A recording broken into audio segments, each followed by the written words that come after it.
Hello there, weary traveler. Come, gather around the table and join us as we bend your ear and tell you another one of the many fables of Velenia. Ho, ho, ho. I'm your host and DM Rice Garen, and we are back at it again with another session. Air horn stuff. Yes, thank y'all so much for joining us again. We want to thank you from the bottom of our hearts. Thank you so much for joining us. We appreciate it. Y'all are amazing. And we also want to thank Cultivate IT. Now, we are in one of the offices of Cultivate IT, one of the office spaces, and you may see some activity going on in the background, and that's because Cultivate IT works tirelessly to help those clients of theirs get to their ultimate goal, and that is what Cultivate IT is all about. So you may see some shared space with the members of Cultivate IT hard at work, and we would invite you to divert your attention to the fun that is happening right in front of you rather than in the background. Cultivate IT is amazing. If you want to reach out to them, cultivate-it.com is where you want to go. There's a link in our description below in Twitch. You should definitely reach out to them. Click on that Contact Us button so that you can get in touch with a Cultivate IT representative today. Ooh, thank you, Cultivate IT. Yes, wonderful. Also, I just want to thank all of you guys for joining us again tonight. We appreciate it. And any of you that are watching this not live on YouTube, you guys are amazing as well. Thank you for tuning in and watching all of our stuff. We appreciate that. Speaking of social media stuff, go ahead and follow us on Instagram. What? The Fables of Velenia has an Instagram? Yes, we do. Go ahead and hop on over to Instagram really quick. Follow us. That'd be amazing. And do that on Facebook as well. We have a Facebook page. Yeah, we're getting that growing. We're getting that going. Also, look at this cool merch that Mike is sporting. Oh my gosh. We have t-shirts in the works, as you can see. Look at that. Can I get a ooh? Can I get a ah? Yes, beautiful. Yeah, so yeah, we have some t-shirts in the works. They will be available soon. If anyone wants to purchase them, we will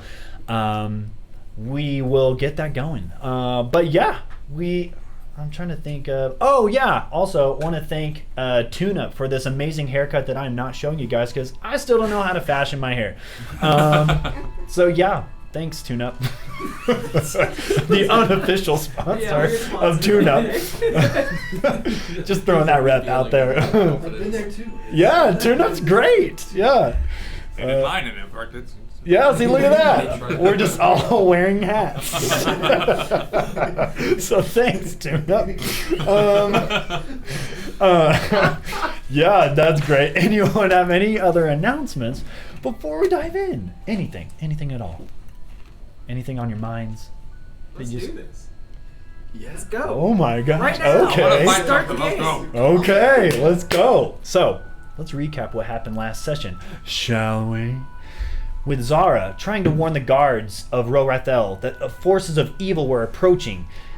All of this to no avail, and battling a giant insect creature burrowing holes in the ground outside of Rorathel.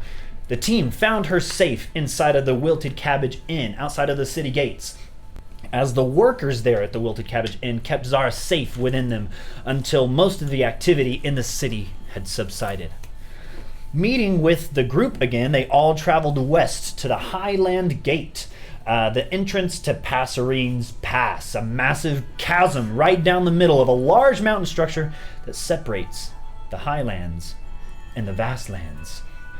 Hoping to use this chasm as the fastest way to the Highlands to gather more information on this affliction that seems to be plaguing everyone in Rorathel, including the party themselves, they took their rest at the Crooked Inn, where they met a wandering family outside, aided them while also hearing their story, their tale, while inside of Rorathel, before making their way inside of the establishment for their night's rest. Many encounters were had, some more successful than others, some resulting in a scone making session with the chef in the morning, which was rewarded with the recipe of a brambleberry pie. Provisions were purchased from someone that recently made their way from Passerine's Pass. A conversation was had with a nice-looking person from Novathum, a continent far across the murky depths. And the party set off with some more scones in their pockets and a dwarf hungry for more food. With the small place called Umbratallon in front of them. So upon their approach to Umbratallon, the flat land around them turned to rising hills and mountains. Moist mist, overcast skies, and the distant sound of wildlife all around them as their elevation rose. With the small place called Umbratallon in front of them off in the distance, as they approached, the usual small bustle of some folk passing through was not met. In fact, a sort of stillness hung in the air. Walking on their guard, the party passed by two of the three establishments, 2 to 3, 4 establishments that make up Umbratallon, each with their doors ajar and lifeless.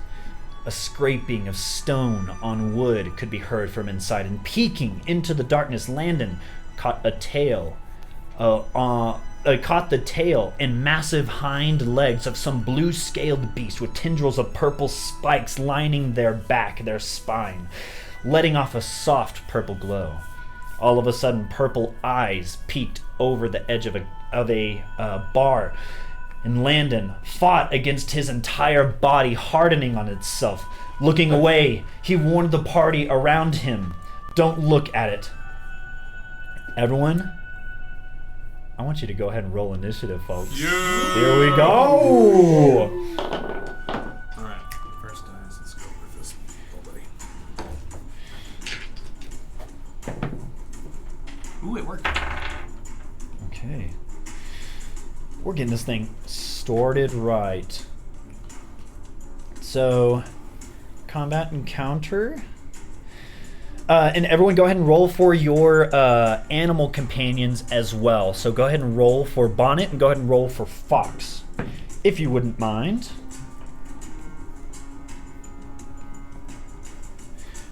Okay, so...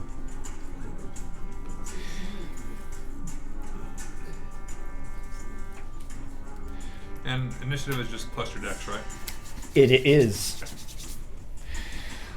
Okay, so let's start with Bonnet. What did Bonnet get?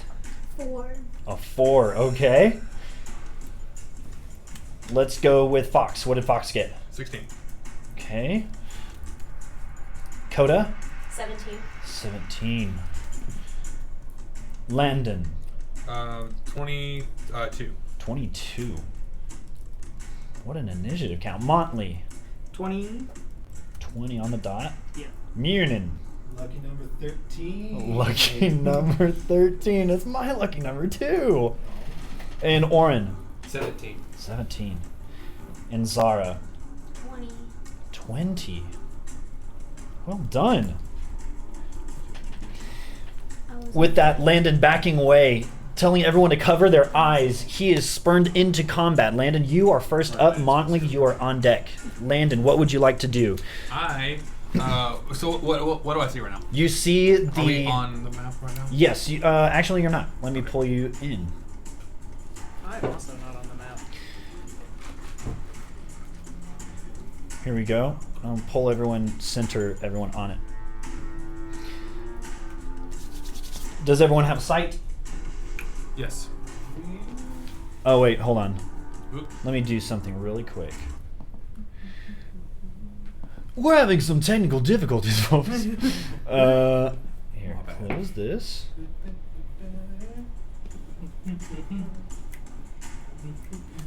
Here, let's try that. All right, now moving everyone to... Yep, it's going to be a little hazy crazy. No worries. Does everyone now see themselves on the map? Yes. I'm coming. It's low. It's taking a second. Okay. While everyone is getting settled, Landon, do you see yourself on the map? Yes, I do. I'm good. Montley, do you see yourself on the map? Not yet. Okay. Okay, I see Hagen joined or trying to join. That might be a imposter. Because I was already joined. Interesting. Go ahead and refresh your pages, and then see what happens then. So yes, as those pages are refreshing, Landon, go ahead and go. So you see in front of you, you see this wooden hovel. You see that it's the wall in front of you stands maybe 20 feet wide and about 10 feet tall, and there's a doorway that is ajar. The door is open, and you can see inside in the dark using your goggles. You can see the counter step and these legs that had been peeking behind that counter step.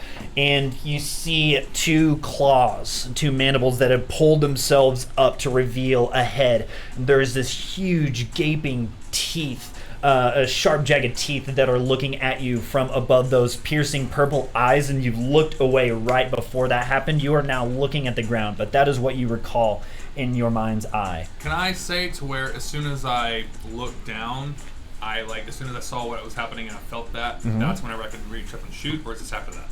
So I will allow you to be able to shoot.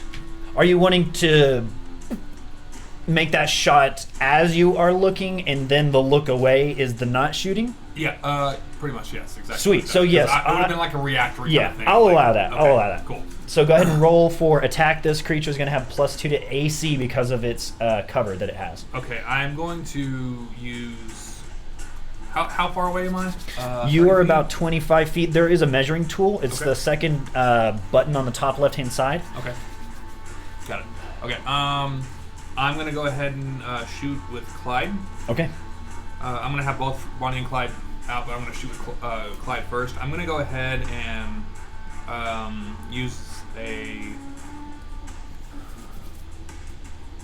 going to use Deadeye Shot, use one of my grit points, Okay. so that I get advantage on the shot. Sounds good. Okay, so let's do... Go ahead and roll twice with your Clyde. Ooh, thankfully I rolled that. 23 to hit. 23 does hit. Go ahead and roll damage. Okay. What did we say that was again? Yeah, okay, so...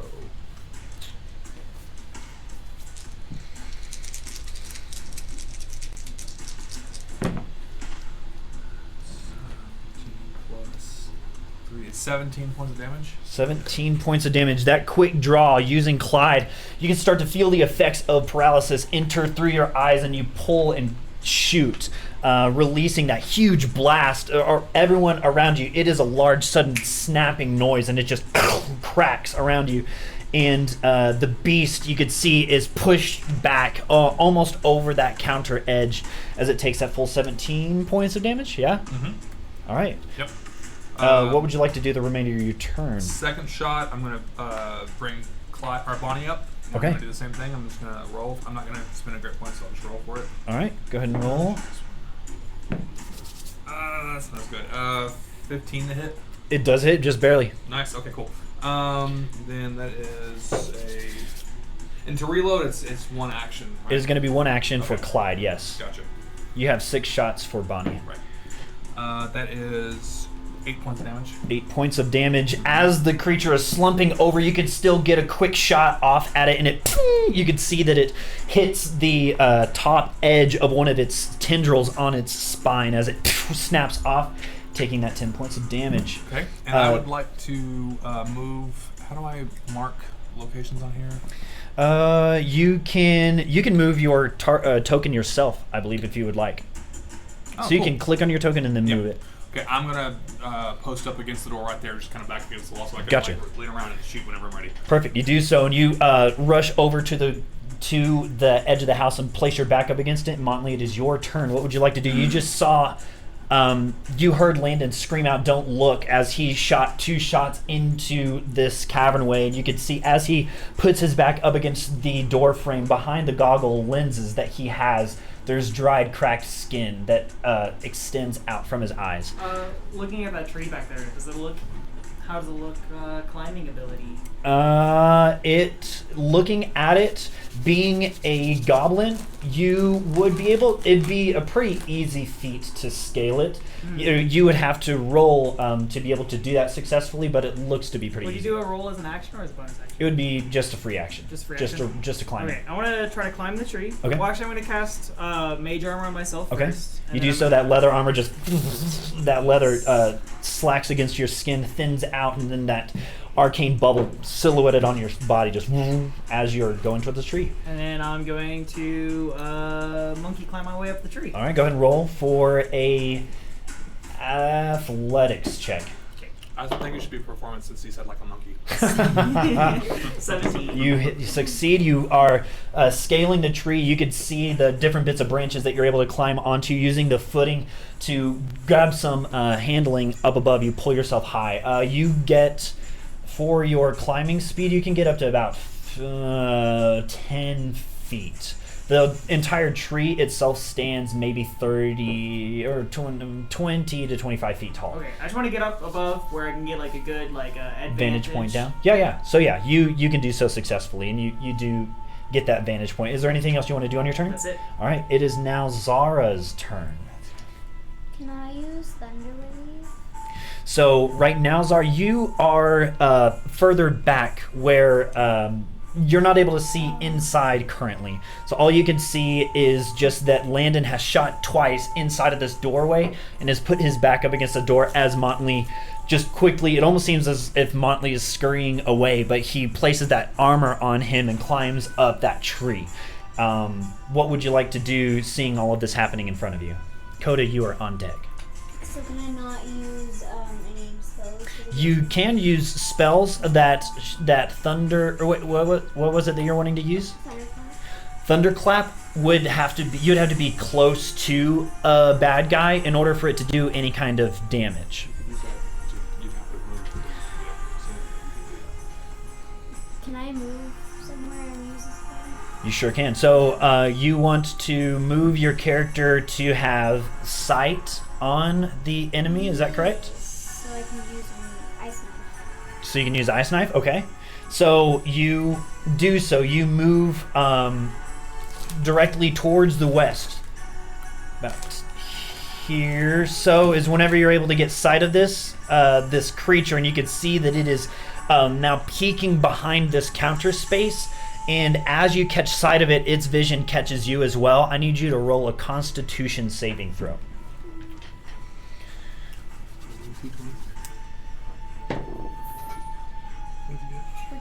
Plus.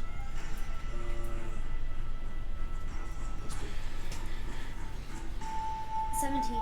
17. You feel the effects of something enter through your eyes, and it's almost as if you go blind for a moment. You just shrug that off. You can feel that your skin get dry and peely around your eyes and across your face as you catch sight of this thing. It's as if it is trying to peer into you and freeze you, but you shrug it off. What do you want to do, seeing that creature in front of you? Use ice knife. Use Ice Knife. So go ahead and roll for your attack. I think that's gonna hit. Almost there.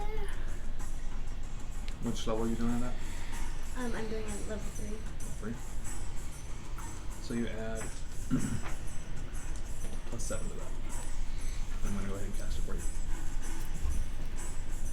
23. 23 hits. Go ahead and roll for damage. No. It's a 1d10. So 2d10. It's okay. This one. No, it's a 6. I'm confused. It's okay. Doing great. 8 plus. Oh no, it's just 8. 8. 8 points of damage. And then it explodes. I believe. Correct. Yeah. So that Ice Knife, it forms on the top of your forearm out of your hand. You fling your hand forward and it shoots off and it stabs into the side of the creature. Go ahead and roll for that explosion. As it is trying to move towards you, it So a d6, which is one of these. That's weird. Mm-hmm. So yeah. twice. It's 1 plus. 3. 3 points of damage as it explodes around it. There's all of these tendrils of ice that all of the wood and the floor on the wall and the ceiling shoot out from where the ice knife plunged into the creature, dealing that additional 3 points of damage. Well done. What do you want to do with the rest of your turn? You still have movement. You want to move out of there. I want And you have away bonus from action. that. Okay. Where do you want to go? I don't know. Where am I? You're on the outside of the door currently. Yeah. You were right there. So he can see you as long as you're right there. Can I move like right So where? there? Can you go like right there? That's a wall. You can't occupy the center of this wall. Then just go right there, I guess. She wants to go right there. And I forgot to mention, you did damage to the creature, yes, Landon? Mm-hmm. You did shot. You hit it twice, correct? Yeah. I want you. Hold on. That's a good turn. So, whenever you shot it once with Clyde, you felt a burning pain deep within your core. You take 4 points of psychic damage, 3 from the first impact from Clyde, and then again from shooting with Bonnie. Each of those impacts dealing that damage to you inside. It feels wrong. It feels unnatural and otherworldly from you taking that pain. And Zara, whenever you shoot that ice knife and it plunges into the creature and explodes, you also take 3 points of not psychic damage, it's necrotic damage is what you take. As that ice knife plunges in and explodes, you feel that pain. So yeah, you take those 3 points of necrotic damage. Oh, actually, Zara, you're a special case. You don't take any points of necrotic damage. So you're good. Is there anything else that you would like to do on the remainder of your turn? You also have Bonnet as well, flying around. Do you want Bonnet to stay on your shoulder? Sure. Okay, cool. And Bonnet does as turn order goes to Coda, seeing all of this happening around you. Okay, I need to move. I'm not gonna look directly at it. Okay, But I'm probably gonna looking at the dirt, looking Okay. for sure. feet, Okay. tail, whatever it is. All right, so you are looking just with your periphery and where it is. You go to the door frame as Zara is heading away from it, and Landon has moved up to the edge of the doorway. You are able to catch the sort of makings of the creature that is out in front of you. Okay. So you can, if you want to try to do any kind of attack, it would do so at disadvantage. Okay. Would that count? Because sharpshooter does ignore 3/4 cover. It does. So it wouldn't have the additional AC, but you would still have disadvantage because of the angle that you're looking Okay. with the periphery shots. Then I would like to shoot it. Okay, with sharpshooter, I'm assuming. Yes. Of course. Well, I nat 21 of them. Okay. But that's disappointing. That is. Disadvantage. Yo! But that is gonna be. On deck is Orin. That's gonna be 15 to hit. Okay. A 15 does just barely hit. Go ahead and roll damage for that first shot. Okay. Ooh, yay! Max damage. 18 or wait, 8 plus 13 because I can knock 21. Okay, 21 points of damage. That arrow, as that creature is coming up, its mouth open agape, and you can hear it shouting. You close your eyes and you feel the breath of the creature, and you release that arrow, and you just hear a thud on the inside of the room. No noise. Oh no! And it doesn't hurt me. Dang it! Why did I ask? I fell. It's my own fault. You feel 3 points of necrotic damage take you. You feel the impact of that necrotic damage as it's an urging that fights against what you just did, telling you no, don't. And you look up, and as everyone is trying to ready themselves, prep themselves for this beast, Coda, standing in front of the doorway, looks up and sees that the fell beast is dead. It is lying on the ground, unconscious. You could see that the blood and the saliva from this creature is kind of pooling out from its mouth. I want everyone to roll a perception check. Wait, did you guys get it? Is it dead. Can someone help me down from here now? I got up here and I can't get down. Not 20. And what is 18. 18? Okay. Perception's 3. I'm in a tree. And you're yelling down to everyone. You're like, Yeah. 19. Well done. Like a cat that climbed a tree and can't get down. 22. no, 20. You rolled a 7. Oh, okay. You accidentally moved it over to Oh. 15. Rolled a 7 plus 7. 14. 14. Well done. 21. 21. Everyone but Motley can hear the scratching of wood off in the northwest, and they could hear the rumble and the growl of another creature, and it sounds as if that noise is coming from the building to the northwest and coming from the north and the northeast as well.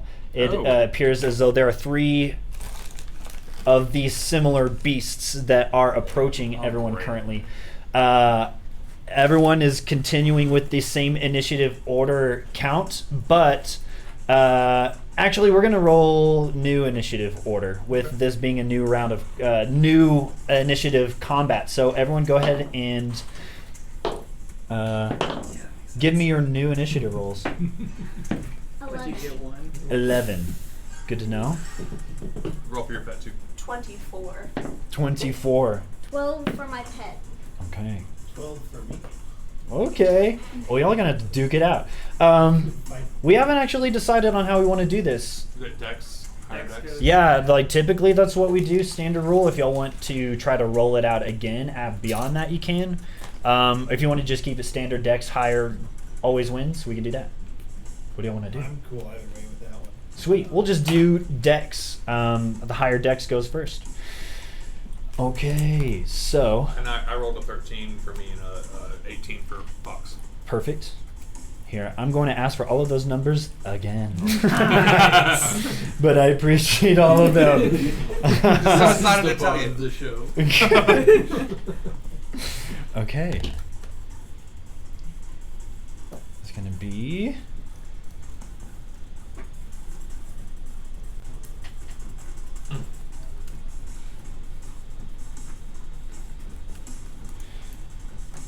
So Bonnet was 12. 12. And Zara was... I don't remember. Let's re-roll. Okay. What? Yeah, go ahead. 1. Okay, 1. Fox was a He was a 18. 18, Mm-hmm. and Landon was a 12. No, I'm sorry, 13. 13. Yeah. Kota was 23. 24. Oh, 4. Don't snub me. Oh, the DM almost I rolled a 19. I'm milking it. Motley, 5. 5. Munin, 12. 12. Dexterity's plus 4. Okay, so Yeah. yours would be higher. And then Orin. Oh, you were 12? Oh, yeah, it's in the blue bar as well. Okay, and then Orin. 3. My initiative is plus 2, so don't do that math. Okay. Initiative order is going by Cody. You can hear that rustling in the bushes. Your ears twitch, and you see that there are 2 basilisks that are approaching from the, or you can hear that they are approaching from behind you to the north. Do you choose to view these creatures or not? No. Okay. I will look towards the ground. Okay, and you do so. You can make out them. You could just take in the makings of 2 of these beasts, and you can see that they are crawling and coming closer towards all of you. You can hear one that is coming from the northwest as well, but that is all that you can Well, I would perceive. try. I would just like kind of look on the ground. On the as best I DL, can. right? And Yeah. you do. Try not to make any eye contact, and I would try to shoot at one of them. Okay, sounds good. Go ahead and roll. Disadvantage with sharpshooter. Okay. Oh, unless I can see them. You wait. No. Like, no, that's good. I was trying. That is going to be a 11, 15. A 15 just barely hits. Hooray! Then I will shoot it. And which one is it that you are aiming at? Aki Whichever or one's Aki? kind of closest. They both seem to be about equidistance. This one to your northeast, maybe closer. We'll do that one. Sounds good.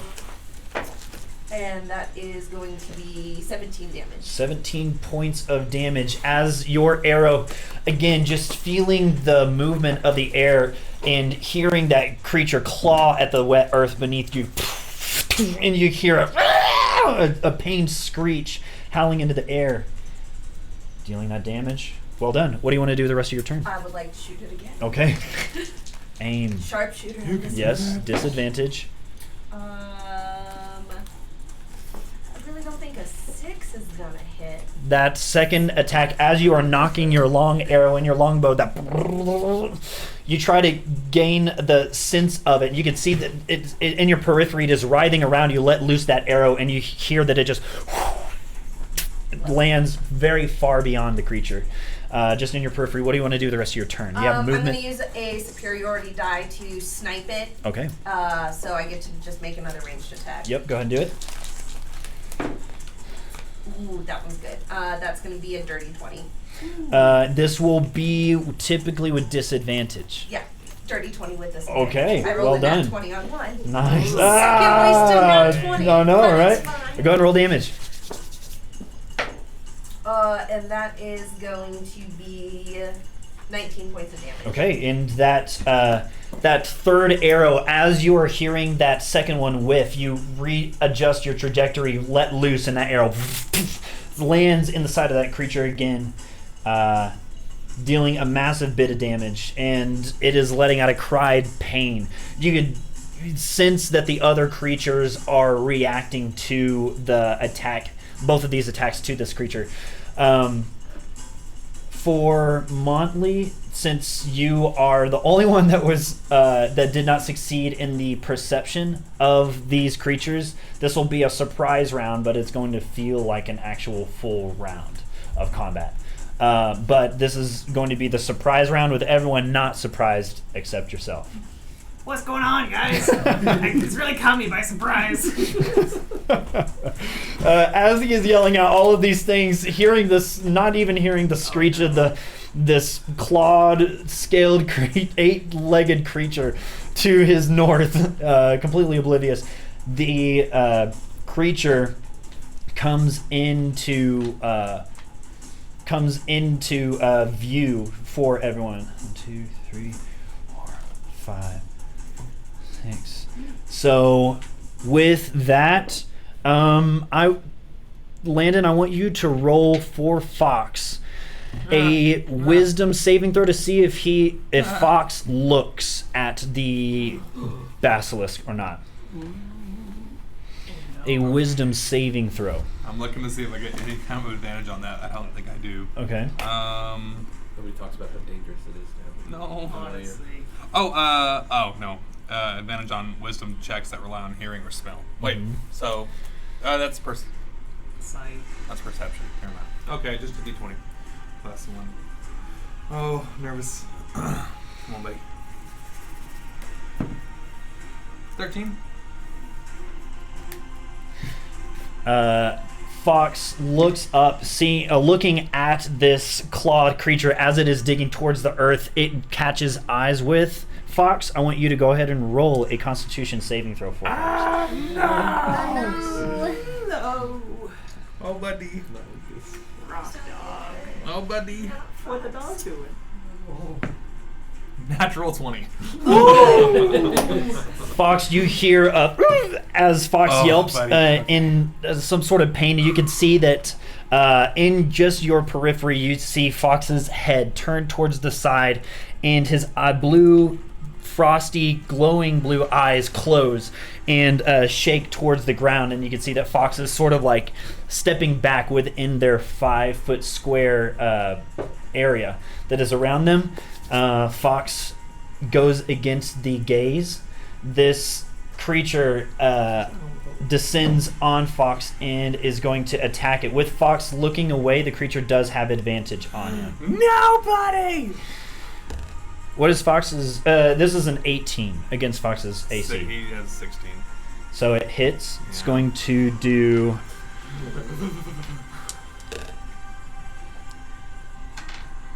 11 points of piercing damage as the teeth of this creature bite into bite into Fox and rake against Fox's white fur. Just out of the periphery, you see a flash of white against red. That is the end of this creature's turn.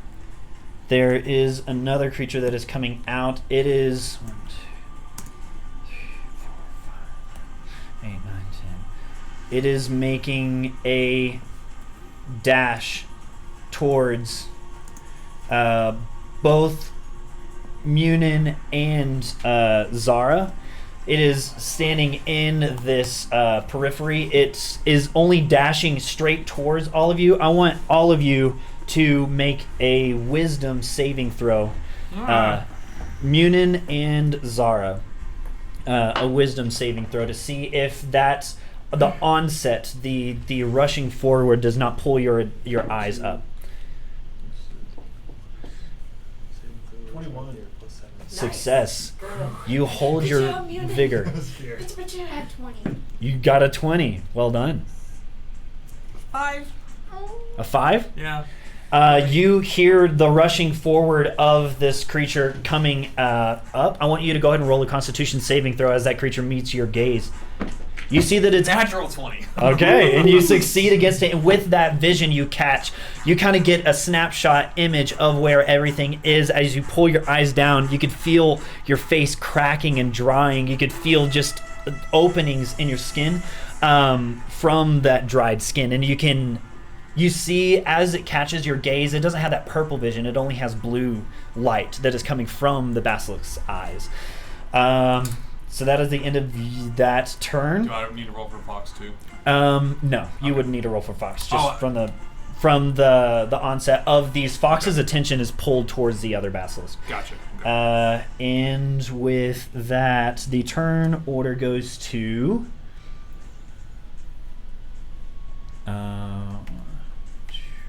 Fox? Another basilisk creature is coming from the doorway of the building from the west. Come on. It emerges from the doorway and it spawns forth. It almost claws and breaks the entire wooden doorway as it is carving its own path through the grass towards everyone as it using all 8 of its legs to propel itself forward. Everyone go ahead and so just Munin and Zara, go ahead and roll a wisdom saving throw again. Where do I add to it? Got a 7. Go ahead and roll a constitution saving throw, Munin. Alright. Stop looking at Oh, that. wow. Oh no. Go ahead and roll a constitution saving throw, Zara. It's a nat 1. Oh no! Oh no! You can feel the onset of petrification enter from your eyes as you look up and see this creature catch the glimpse of your gaze. With that, you can feel your body start to tighten and harden around you, and you're fighting up against it. Everyone that just has the periphery of Munin looking towards the west, you can see that his feathers are now starting to change from a very dark black into a lighter shade of gray. Munin, you still have movement until the end of your turn, where you will have to roll another Constitution saving throw. Okay. Roll better. But yes, and with that, what was your Constitution saving throw, Zara? Oh, I got a 3. No. +3, so 6. 6. There it is. I didn't add anything. Hey, it counts Yep. for something. Yep. So you bring your vision up, and that gaze catches you as well. And you could feel your body. It is moving unnaturally. You're wanting to move your body, but your muscles almost seem to tighten, and your skin starts to dry and almost crack and start to turn into this really light gray color. It is unnatural to you. You've never felt anything like this overcome your body. turn order moves to Fox. Okay. Landon, you are on deck with Bluebird after Landon. He just With got, Bonnet after Yeah. Landon. On it. he just got hurt. Okay. Let me see. Okay, no, he's gonna stay. Oh man. Make decisions. I know. Fox feeling this beast's presence in front of it after it had just clawed and raked its teeth through Fox's armor. He's gonna bite him. Okay, he's going to retaliate, doing so, not trying to keep the other beast's gaze. He's going to do so at disadvantage, Okay. even with the creature right in front of him. Jeez. We all know how much my dice love me.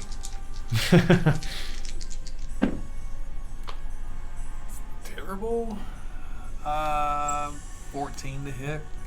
That 14, Fox can see a huge clawed mandible on the ground, reaches forward with his teeth, and that claw just pulls back just in time to miss Fox's teeth. Oh, buddy. Okay. Can he move to where he's flanking the beast now? He can move in a circled pattern around the beast if you would like to do that, yeah. Can you do it without getting close to the one that's the basilisk in the middle? Yeah, so he can move in a counterclockwise Okay, motion, yeah. yes. I'm gonna have him do that. So Fox does move so in this counterclockwise motion to the other side of the beast, and you can see that he can see that the beast's paws, its 8 feet, are moving, pointing in the direction of Fox. So Fox can tell that it is now facing him in his direction, Okay. with its sight away from everyone else. Okay. That is Fox's turn. Okay, Fox growling the whole while, growling through gritted, bloodied teeth, just. It is now Landon's turn. Okay, so now the basilisk is facing away, right? Correct. So I'm gonna look at it. Okay. I'm gonna shoot. Yeah, I'm gonna shoot with Bonnie, and I'm gonna use sharpshooter. Okay, go ahead and do so. Okay. Seeing Fox on the other side of this beast, you say no, and you aim your gun.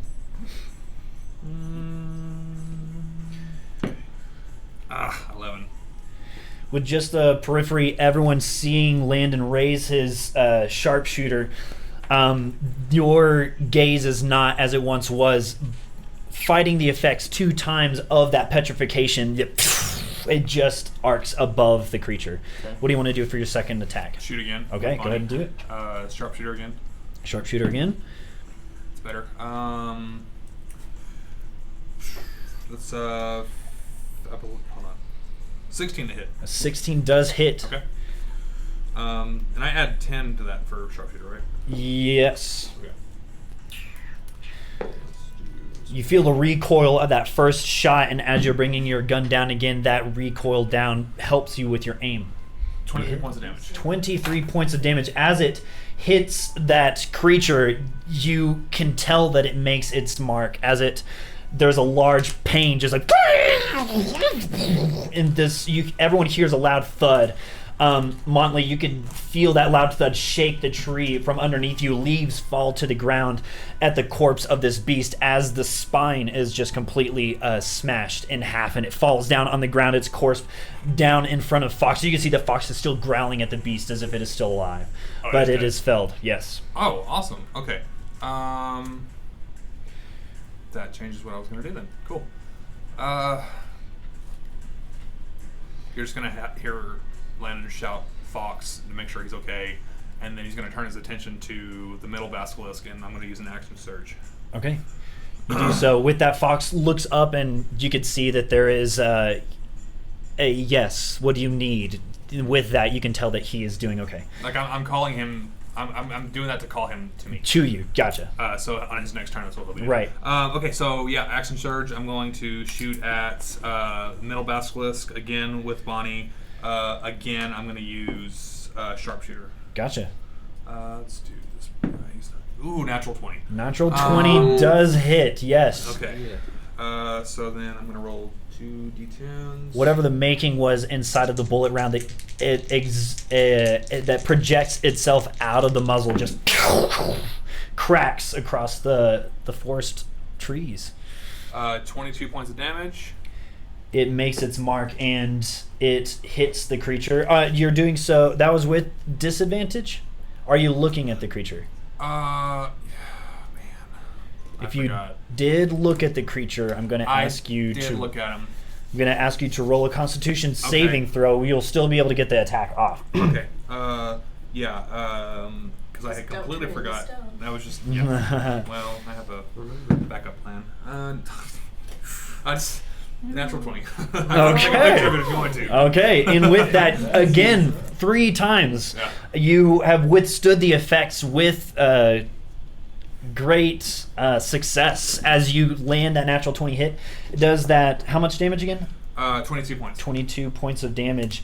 It hits the side of the creature, and you can see that one of it shoots through the joints where its shoulders would be located, and you can see that one of the legs just kind of drops, its second leg behind. As it yells out in pain, it kind of lifts itself up, and that leg is just almost as if it is hanging limp as the other 7 pull themselves up, their claws up in the air. Okay, and I have 1 attack left. Okay. Is he looking pretty bad? He is not looking like he's in a bloodied state, no. Not in a bloodied state. Okay. If I wanted to switch weapons, how much is that an action or is that a bonus action? Or can I just free action? I'll count that as with the weight of this weapon, a bonus action. Cool. Okay, I'll do that. Because I'm going to pull out Deadshot. Yes, you do so. You holster Bonnie, and you pull the strap around a Deadshot to where it loops around, and you holster it on, or you adjust it on your shoulder. Okay. What the just happened? Okay, and then I'm going to. Oh man, do I want to do that? No, I'm not gonna do sharpshooter on this one. I'm just gonna roll. Okay. Just a regular straight roll. Do I still need to do it at a disadvantage since I'm still looking at him? Are you looking at the creature? I mean, honestly, I probably haven't even taken my eyes off them. I'm just kind of determined to get these things to I'll allow just a regular roll, and you won't have to roll for any kind of effect that is trying to take hold of you again. Okay. 15 plus 8 is 23. You hit. Go ahead and roll damage. Okay. That is with Deadshot. That's 2d12 plus stuff. 12 plus 3. So 15 points of damage. Okay, 15 points of damage done to this creature. Another blast, and that shot hits, and you can see a splattering of the blood that makes up this creature fly off of its back and onto the tendrilled spikes lining its spine as it lets out another screech, dealing a good bit of damage. It is now in a bloodied state, but it's not dead. Okay, that I believe is my turn. Yes, that was a massive amount of damage, throwing that Bonnie left and right. The shoot from Deadshot, amazing. It is now Bonnet's turn. Did you want Bonnet to do anything, or do you want Bonnet to stay perched on your shoulder, which is totally fine? Can he leave and go to a different tree? Sure, if you would like to do that. Yeah. Let's do that. Bonnet's fly speed is 30, and the nearest tree is to the northeast. Bonnet would be able to get maybe about 10 feet up in the tree, pretty close to where Montley is. Where is Montley? Oh, hello, Montley. Sure, go there. Okay, and you have Bonnet perch on your finger, and you let Bonnet go, and Bonnet just flies up to that tree. You can see a bluebird kind of come up to you and kind of perch on your finger. Don't do that. With that, turn order now goes to Munin. And Montley, you are on deck. Oh, actually, no, sorry. Orin, you're on deck. I'll get to go one day, maybe. I want to do the same thing. I want to get on my broom and try to fly to the tree. Okay, so you do so. Not looking at any of the creatures, you are able to hop on your broom and fly. Okay. You do get up to the top of the tree. Where on the tree do you want it to be? How high? Like right where Motley is. Okay, so you do so. You are seeing Bonnet fly up, and you take the broom off of your back, and you hop on, and you're flying up. As all of the shooting is happening underneath both you and Bonnet, you meet Motley. As Motley is about to take a chomp out of Bonnet, you fly up, and Motley thinks twice. As you continue with your turn, what do you want to do? Oh. Ooh. So right now you have two hands on the broom, and in order to be able to do anything one-handed, it would be pretty difficult. Two-handed would be almost impossible, almost falling off the broom. Okay. Sweep 'em up.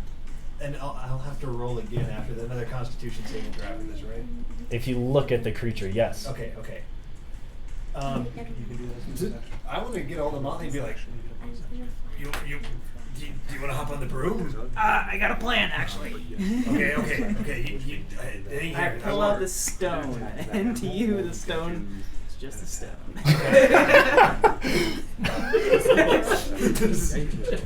That's cool. I kind of like to Real use big that. Goliath. Climb the tree.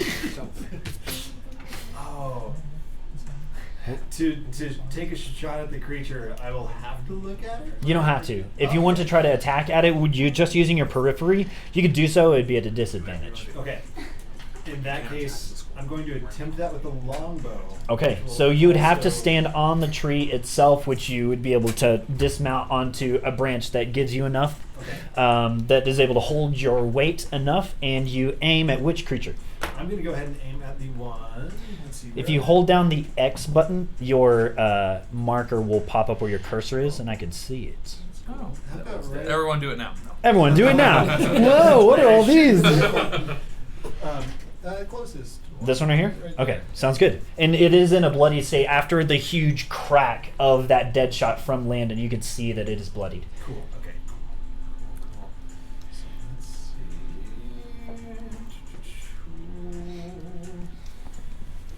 How about a 13 13 to attack, to hit. to hit? Yeah. That arrow, that longbow, you knock it in the string and pull back as it pulls taut. You let it go, and you hear it hit the ground beneath, misses. Really rolled out the welcome wagon for me, didn't they? It's my hometown. And then turn over goes to Oren. And just turns around, get out. Monley's so distracted by that joke that just happened, your turn is skipped, and it goes to Oren. Wait, my turn or Oren's turn? It's Oren's turn. I would like to run northwest Okay. to the base of that tree, Okay. and I want to hide on that northeast side of the trunk, Okay. so that You have half without cover. looking at the basilisk. Gotcha. You do so. You see that the creature that is pulled down is shot down by Landon. As it is being shot down and that dead shot is being aimed at the other one, just using your periphery, you're running around that tree Okay. as everyone is flying up into it. Okay, I would like to use my cunning action to hide, Okay. and then I want to use my actual action to help Coda. Okay. And give them or I guess get rid of the disadvantage. Sure. Or give advantage on the next Correct. attack roll. Yes. So go ahead and make note of that, Coda. But you do so. You hurry behind the tree. Go ahead and roll for stealth for me. Okay.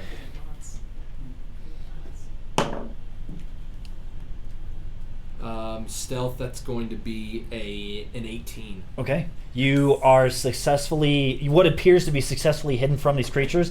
Their attention is being pulled towards everyone else. You are now trying to get a good look of these creatures. Their sight is not on you, therefore you don't feel any kind of petrified effects entering you. And you're getting a good vantage point, and you can see that Coda is trying to ready themselves up for another attack, and you are preparing yourself to be able to aid Coda in their next round. And turn order goes to Zara. Zara, you are up against the wall of the building, and to your left, there are two giant creatures. You're looking down at the ground so that they don't try to affect you. That same effect that you felt from looking at the one in the building. They're right next to you. Since they're right next to me, I can see them. Wait, can I see them? You can see their feet. If you look up to try to like get a good look at them, Then I'll like get hurt. possibly. Yes. Can I do thunderclap? You definitely can. They're right around you. Yep. So go ahead, and they are going to roll a saving throw, if I'm not mistaken. Is that correct? Yeah, I'm pretty sure. Thunderclap. Burst of thunderous sound that can be heard up to 100 feet away. Each creature within range must succeed on a Constitution saving throw. A Constitution of 15 is the DC. So there is one creature that is within 5 feet of you, which is the range of this. But the other creature is 10 feet away. You can move closer to the other one to affect both of them, if you would like. I want to try to affect both of them. Okay, so you move closer to that other creature. You creep closer to the corner of the building. In doing so, you plant your foot into the ground, and it molds the earth underneath you into a shockwave, just and it hits both of these creatures. They are going to roll a Constitution saving throw, and they are trying to beat. What is your DC? Con 15. 15. So. Yes. With that DC save, the one to the north takes the full brunt of the damage, and the other one that is behind the corner is able to position itself to where it does not take the damage. But go ahead and roll 2d6 for your damage.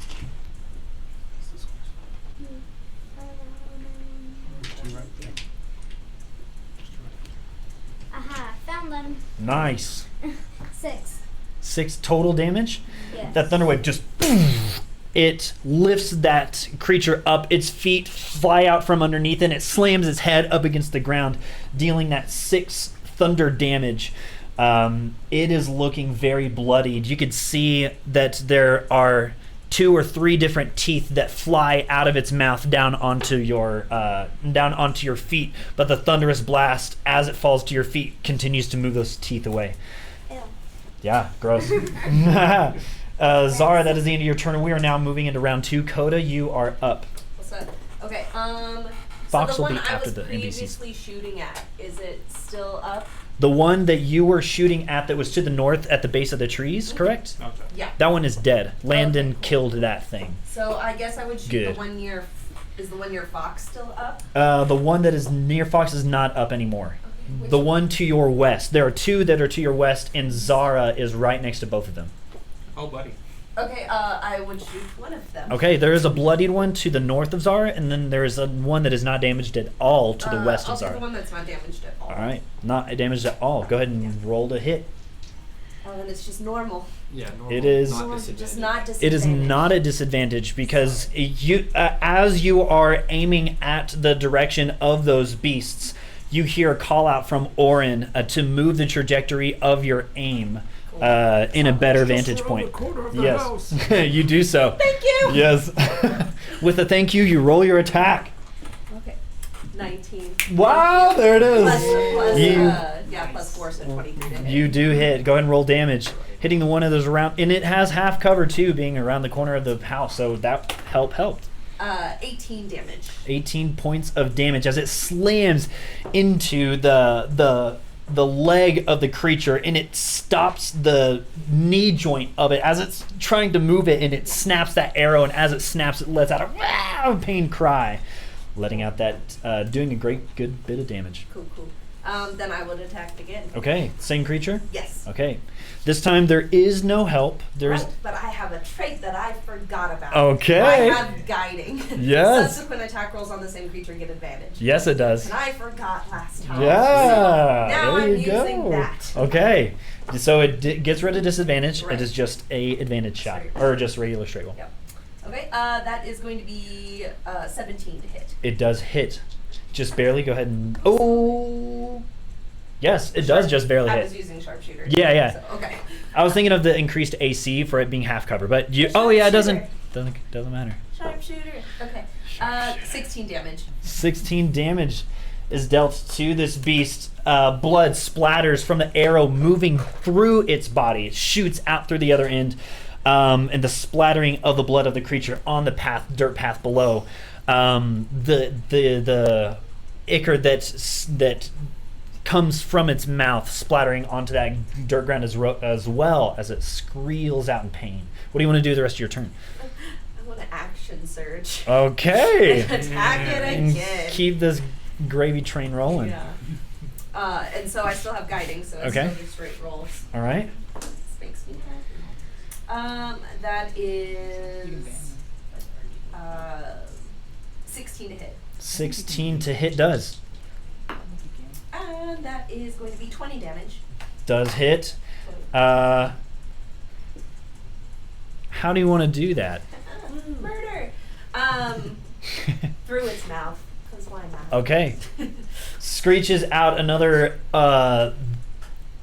Its cry releases some blood and spittle onto Zara, and as you release that arrow, you hear that it makes its mark as there's this gurgle noise that comes out of the beast before it slumps onto the ground. And you can see that it kind of writhes in its own mess underneath it before it stops still. Cool. Awesome. Okay, I have one more attack with my Yes, action you do. surge, and so I will shoot the other one that was injured. Okay, go ahead and do I'll so. have disadvantage on this one because my subsequent attack rolls didn't Correct. move over. And that is going to be a solid 5, so I do not hit. Are you sure? Yes. I And do not hit. that arrow, it hits the wood of the building behind the creature, and just misses. Dang it! What do you want to do the rest of your turn? You have movement. I think I'm okay right there. Okay. You hold that position as turn order goes to the basilisk that is still alive. It is looking at Zara like it's ready to eat. Did I get skipped somewhere, or is that just like the first round? That was the first round where you were surprised. It's okay, Motley. Sorry, Maya. It's okay. Seemed like everyone was at the party. I didn't see them come up.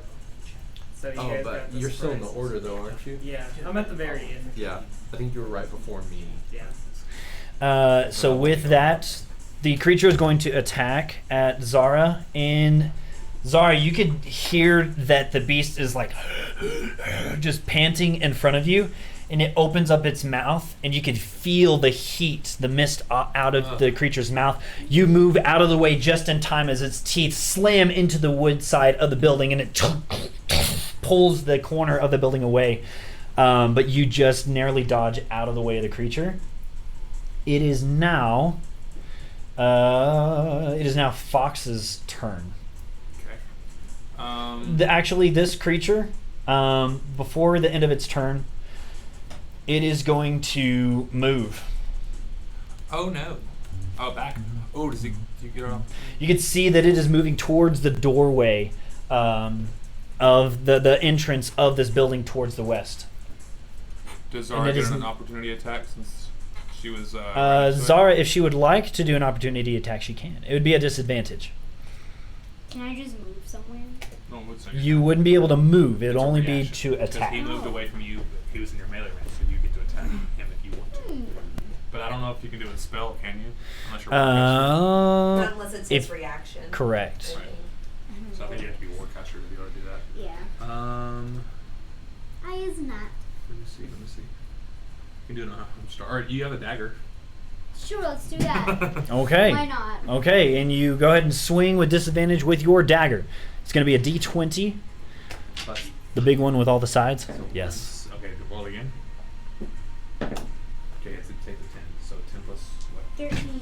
13 points of damage, or 13 to hit. You swipe your dagger, trying to get the creature as it pulls that wood away in its teeth, but you just miss the creature. Oh, dang.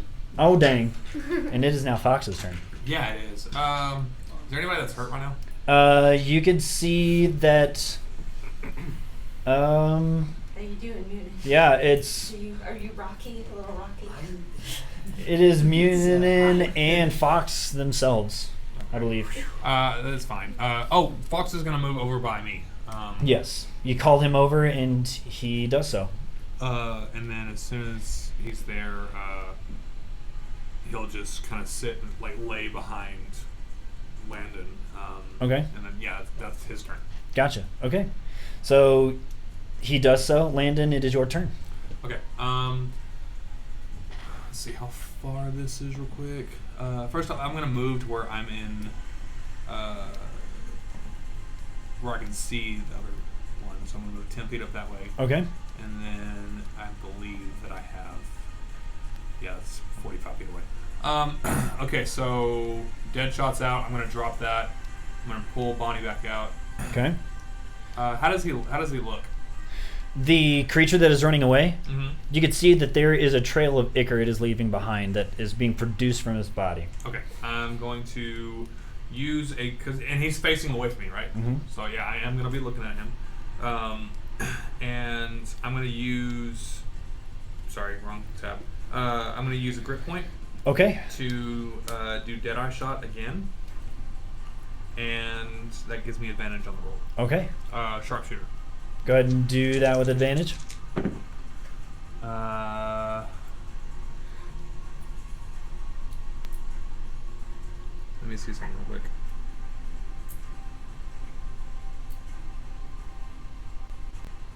I'm going to use luck and roll it again. Okay. You're going to roll the one that is highest again. And then keep that roll. Okay. That's better. 17 hit. You do hit. Go ahead and roll damage. Because I would not have hit with the other roll. You chose wisely. Yes. Okay, that's with Bonnie. So that's a D10. Oh, come on. That's 14 points of damage. 14 points. You shoot at that creature. That 14 points of damage hits into the side of the creature, and it slams into the side. You can see that the bit of the ichor that is inside of the creature splats onto the edge of the door frame. You can see it's on its last legs. Okay. I'm going to shoot it again. Okay, go ahead and roll. And I have one grip point left, so I'm going to go ahead and use it. Okay. To do Dead Eye Shot again and hit advantage again. Go ahead. I'm not using either of those. Let's do 17 to hit. 17 to hit does. Okay. And then so let's do 16 points of damage. So instead of just copying off of Critical Role, I'm going to try my own thing. Okay. And it's just going to be...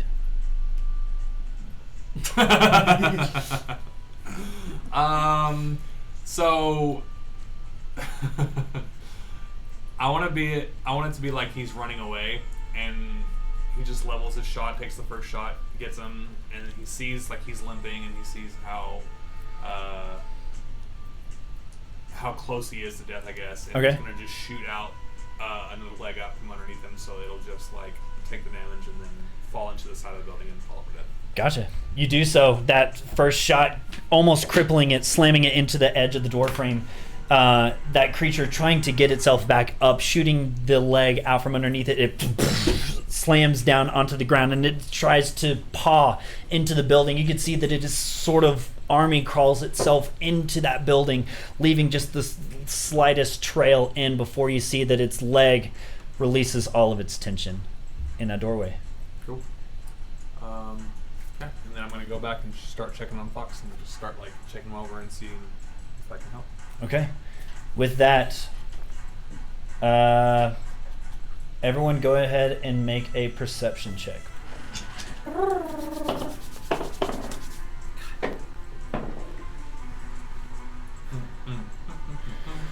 Another 4. Molly, come on. now. 16? I am useless. Natural 20. Natural 20. For a total of 23. What do I add? Dirty 23 perception. 10. 10. 26. 26. Okay.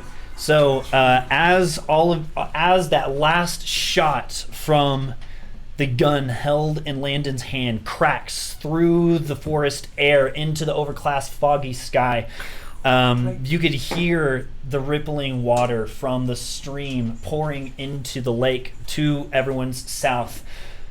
Just the stillness of the air as that shot rings out. Just Falling from the tree. Where are they at? Let me at them. And I Just like face first. there's no other noise. I go over to help Motley. Hand down. Are you all right? I've been better. Do you need a stone? Okay.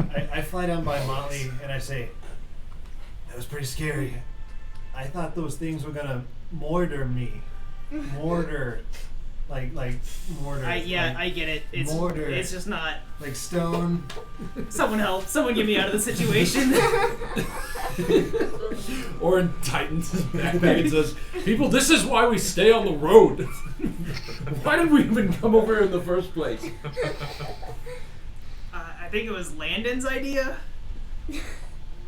I don't remember. On a heavier note, this, Sure, I'll take it. It's my fault. this is my hometown. How dare you? So it's kind of, It's very welcoming. yeah. I like the atmosphere. The locals are kind of mean, though. And tell me about it. They were this way before, but not as bad because they weren't basilisks. they were people. They were still jerks, but you know what I'm saying. But look, this is weird. This is So is the town just completely abandoned, or are there like remnants of bodies from something? From what you can see around, you don't see any kind of bodies anywhere from where you are. I would like to go into the crappy building that we murdered things in. Okay. So yeah. And just As you- investigate. As you go by, you just hear Landon chastising himself for getting Fox hurt. Just what are you saying, though? What are you saying to yourself? It's low enough to where you probably can't like Just like understand it. muttering. Yeah, you just hear almost kind of arguing with stupid. himself a little bit. Yeah, exactly. Pretty much, exactly. Like Coach like, you shouldn't have gotten Fox. I can cast spells out of combat, right? Correct. Can I cast Goodberry? I know. You can. Okay, I cast Goodberry. Okay. I'm gonna give Landon some berries for Fox. You do so. That good berry from the base of the tree sprouts all this fruit, this fresh fruit that you are able to produce and gather for Landon. And you do so as you are bringing it over. Coda, you are heading to the southern building. Is that correct, or the western building? Thank you. Yeah, Thanks. Appreciate it. Which one? southern. Southern Do I one. get Perfect. it? Yeah. So you do so. You enter inside. He's back up to full health. Going inside, you do have dark vision, so you're able to see inside, and you can see that this creature, No, you're good, it is lying down at the edge of this thing, and you can see that there's like blood, a mixture of blood and this clear liquid that is pulling out from its open mouth, its tongue, very long and whip-like, that is just sprawled out on the floor. Yeah, that's what you see. To your right, you can see that there is a lot of climbing equipment. There's rope, there's pittons, there's We have enough climbing equipment though. Right? there's Yeah, I got enough for 7 people. the makings of sort of crash pads. You can see that there's bedding for camping, tent equipment. Do we need camping equipment? I found some. Yeah. Sure. Probably. Might as well. Yeah, and you see the counter at the other end, and you see that there are shelves that are behind the counter itself, and there are different sort of knickknacks, it looks like, that are mounted on the shelves behind the counter itself. You see, it looks like personal trophies or personal. Really quirky. I like quirky. Whenever you go up closer to the counter to get a better look, you see what looks to be like the model of a TP, which catches your eye. It feels a little close to home. As you are going around to look at that, you see a figure lying behind the counter itself.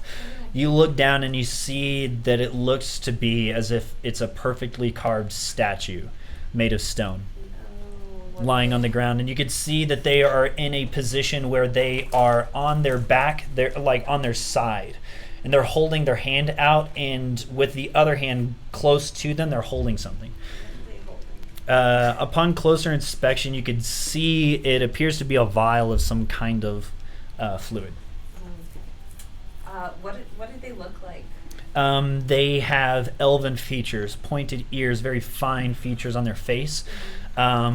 Appears to be female. They appear to have climbing equipment clothing, but it just seems to be just normal, common clothing that they are wearing. They have longer hair that is pulled back. It doesn't seem to be of high elven make. It seems to just be a very practical way of putting up their hair. Guys, there's a person. It's sad. Oh, that's a cool statue. Whoever carved that must have been really good. I Oh. lean down and kind of look. Do I recognize the person? You do. Okay. You recognize this person as Cevez Havej. This is a female half-elf, and you know that she is the proprietor of this establishment, Cevez's Safety. You recall the moment that you encountered or first met with this person. There was hostility. It was in the dead of night by surprise, and this person gave you a chance, and from then there was a sort of friendship beyond that. Okay. That lasted, and you remember the sort of warm and inviting characteristics of this person, and seeing them frozen in time is a very sad sight. Okay. I kind of bend down close, do the face touch thing, and I'm like, does anyone have any? Is there a way that anyone knows of to? Maybe this vial that he's holding? I want to take the I've vial. heard the sword of Godric Gryffindor works very well. Yeah, it's that or. Could I Love the cast- cross reference. Cody just glances. Sooner or later, the sorting He hat, says sorting hat, just on the counter. Gryffindor. Underneath the vial, there's a note that says like, "It's using the tubes to get through the gas." Pipes. Pipes. Yeah. The it's pipes. You do go to the vial. You can see that it is held in the clutch. It is hard tight. The only way that you would be able to free it would be to pry or break some of the holding that is holding it binding it to the chest of this person. No fingers. Go and roll an Arcana check. Okay. I was just gonna cast Identify on it. Oh yeah. So yeah, go ahead. You cast out Identify. Your eyes flash with an arcane signature, this gold light that just around the irises, and you can see that this is a potion that dispels petrification. Well, That so would've been heavy. it's either no fingers or rock. So I think you should choose. Is there any oil? We make it slippery. Wiggle it out a little bit. I go up and break the fingers. No, Orange. Orange Orange gets steps right to the point. up I to like the person and Coda's like digging reaching for down, oil. just you could see a shaking of his hands and arms as the fingers just. I try to stop him before that happens. Okay, But I fail at stopping him. Gotcha. And the potion is pulled out of the grip of this still just motionless, scared-looking face. But you now have that potion inside. I hold the file back behind my head, waiting for somebody to pick it up. Okay. Both you, being the closest, see the vial behind his head. I guess I would take it and. Okay. Wait, we gotta wrap up the hand. It's I gonna cast start gushing mending. blood. I cast mending on the fingers. Okay.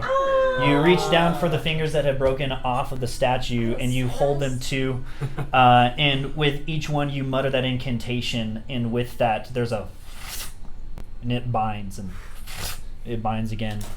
Anxious. All three of them are binding. You can see that there is a just a perfect mold of that potion that is still in its hand, but it is gone because it is now in Motley's hand. Munin? Orin, that was stressful, but it was very smart. I think I might do the honors. Hand you the potion. All right, I want to attempt to administer the potion to Savez. Is as far as mouth goes? Yeah, the mouth is Open? agape. It is Okay. open. Okay. So you're able to do that. You uncork the potion. You administer about half of it into the mouth of Savez, and you could see from its base, you could see the color come back to the center of Savez, and then you can see that color just spreading from her base, or from her core down over across her legs and up across her body and torso, and then her face, and then her eyes, and then she just blinks. She's Savez. Munin, where did get? There was a thing. There was a. Where? Well, what is going on? What? I'm sorry. I never thought we'd see each other again, especially in a situation like this. But Well, who are all these guys? Why? There's a you got a goblin right there. tell you, Okay. but Wow. for He's right not- now, It's never like he has beautiful eyes. It's always, oh look, it's a cop. Whatever. he's okay. It's always the first thing. I mean, your eyes are kind of nice. I mean, they're not terrible to look at, but I mean, beside the point. Where am I? Savez, Umbratallon's destroyed entirely, almost, I guess. By What about basilisks. what about Eden? Eden Urbanvad. He is a dwarf, and you remember him being the keeper of the inn that is across the way, the place that sort of takes care of those that want to not live in the quote-unquote squalor of a tent and would rather sit in or lie in a bed for a night. And they sell food and things of that nature, mead. She's referencing Eden, that dwarf, and she's referencing also Corey. He's a sort of a gangly male half-elf. Seemed to be a sort of a hand that works around this place.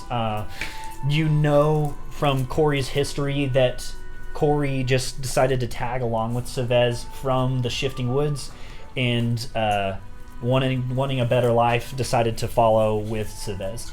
And Sel, who is a male gnome that tends to hang about the place, helps out with people that are trying to get into Passerine's Pass. Both Sel and Corey both try to help with those things. But she's referencing all these people: Eden, Corey, Sel. Where are they? From the time we arrived, I don't know. So as we got here, there were basilisks everywhere. It was just a total crazy. I don't know. Oh, that's okay. We can look, Thank- right, everybody? Thank- We're good to look around. We can help. I know we have our own thing going, but Yeah, we can help, I guess. I don't know anything. Thank you. I'm also looking for somebody who kind of looks like me. Okay. Looking. Are you still in this establishment? Yeah. There's no other humanoids. I would ask. I gotcha. Yeah. Things that look like you. Like I pull my little feathers out and I like dangle them a little. Oh bit. yeah. Well, we had some feller that kind of had that dressing, them clothes on whenever they were passing through here. They're traveling with some really tall female human. She had a huge sword on her back. Yeah, that's the only thing that I could recall. I'm so sorry. I don't mean to divert from this, but I gotta find my friends. I gotta find my family.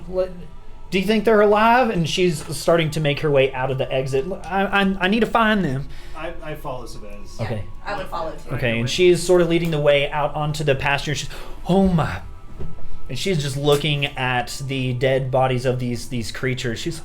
They're all of these. What are they doing here? They don't belong here. We've never had anything like this happen before. They're dead now, so that's okay. Yeah, I mean, that's fantastic. If I wasn't, whatever I was back there, she just kind of is like skirting around these dead bodies as she's making her way towards that establishment, that larger establishment where that big creature is. Can I take the little teepee thing? Yeah. After she runs out. Yeah, you do so, and she doesn't see. And can I put my hand on her shoulder and be like, you might want to take your time. We're not totally sure if they're all gone. No, we're totally sure we killed them all. I killed them all, actually. Make a deception check. As she's going by, because I never went inside. I was still outside the box. Okay. I wanted to see if I could get some of the basilisk eyes out. The basilisk eyes? Yeah. Okay, go ahead and roll a survival check to see the harvesting part of it. Okay. 4. Remember, she is entranced by his eyes. With advantage. No. 16. 16. You are able to... how are you trying to harvest all of the basilisk's eyes? As many as I can get, yeah. Sure. I feel like there's something there. I don't know. I don't understand. Sure. Sure. With each one, it takes about 2 minutes to try to carve it out successfully for each one. You have successfully carved 2 of the eyes out over the course of 4 minutes. As we go into this one, if you want to move on to another one, we can, and we'll still use that same survival check. With that lie, she goes, yeah, you don't got blood or anything on you. I couldn't believe that for a hot second. But you do got cute eyes, though. And she just pats you on the face. Stop! And she's like, I gotta... and she's just moving past as you're carving those eyes out. And she's like, oh, my word. Continues to move past over to that building, moves past that basilisk. And she's looking inside, and she's yelling out, Eden! Corey! Sel! And she just is going against the warning that you gave her, and she goes, oh no, and makes her way further inside you. Does anyone follow after her? I follow after her. Okay. I'm trying to like slow her down. Gotcha. Sort of. Yeah. So you do so. You make your way inside, following after her and Coda as well, and you can see that there are claw marks in the ground that have broken the wood underneath the flooring, and you can see that there are tables that have been shattered and stools that have been thrown to the side, and there appears to be a dwarf, a male dwarf, clean-shaven. His hair is pulled back, but he is the perfect statue of stone. And you can see that this person is holding on to the bar and is like trying to back away from the bar, looking into the bar room. And there is a door behind him that leads into a back area, it seems. Okay. I want to... And she goes up to him. Oh no. Oh no. She just grabs the sides of his face, and she's like kneeling, puts her forehead to his face, just motionless as she rests her head. Savez, where did you get this antidote? Is there any more left? Aside from this? No, I know it originates from basilisk bile, but that's about all I know about it. Does anybody have an alchemy set? I don't. Look at Molly. Oren, you're crafty. Do you have anything? You think you could make this? And she looks at you. Do you still got some of that stuff? Just a little bit. But it might be... She just snatches it out of your hand, and she just starts to pour it into the agape mouth of this dwarf, and you can see that in the dwarf's core, their color starts to come in. Their stone turns to flesh, and they... What? Savez? What was that thing? That thing that was out there? And she's like, it's okay. It's gonna be fine. Look, it's mutant. Look at him. And she, you can see that Eden just turns and... Munin, did you save us? He goes, come here, and he just grabs your hand and just pulls you in. You haven't felt a hug like that in a while. It almost creases your back. You can feel your spine pop. And he just goes, come here, let me take a look at you. Whoa, look at them feathers. Have you been working out? And man, I tell you, I have. He slips back in, so he's And he goes, like, this is how he talked when he Yeah. lived there previously. What are you doing? What the heck? As a Kenku, my voice is sort of based on doing impressions of different folks. So when I lived in Umbratallon, my voice just happened to be a little bit more to fit the locals. The locals. And it's That's so appropriation right there, son. he's taking a scan over everyone that has entered the room, seeing Kode just kind of waves and are you still outside? No, I went ahead and followed. Okay. Yeah, I got As you enter in the room, his gaze stops on you as you sneeze. Bless you. I'm allergic to the basilisk, but apparently basilisk I eyes. apologize. He grabs the cleaver that is stuck in the wood of the bar and pulls it, and he starts running towards you. Out, and I'm like, hold up, wait. Do I recognize him at all? You don't. I don't. Okay. Why is he in here? And I Why? Why are you? Oh, I'm sorry. Who are you? Only someone that's carrying those things could have killed my wife the way you did. So Your calling card. Shells in the eyes, yeah? I'm sorry. What? Your calling card. Gun shells in the eyes, right? Is it you or ain't it you? It used to be. Used to be. And my wife used to be alive. I'm gonna go step That's terrifying. outside. It's getting. I was like, this is uncomfortable. Well, you have my apologies. For a very long time, I wasn't in charge of the actions that I took. I'll go ahead and host my gun, and I'll just kind of hold my hands up and be like, I know there's nothing that I can say to rectify this situation. In the middle of your sentence, he just slams that cleaver into the table that's nearby. You can see that there's tears welling up and his eyes are starting to get red. I don't want to even look at you. And he just looks over to Chavez and goes, I'm going to go see if Corey and Sel are okay. He just steps back and he's moving the stools out of the way. You could hear them scrape up against the wood floor, and he's moving in that back area. You could hear just a short, pained moan from behind that doorway. And Chavez follows into that back area. You could see that she shares in that same saddened cry, just muffled cry.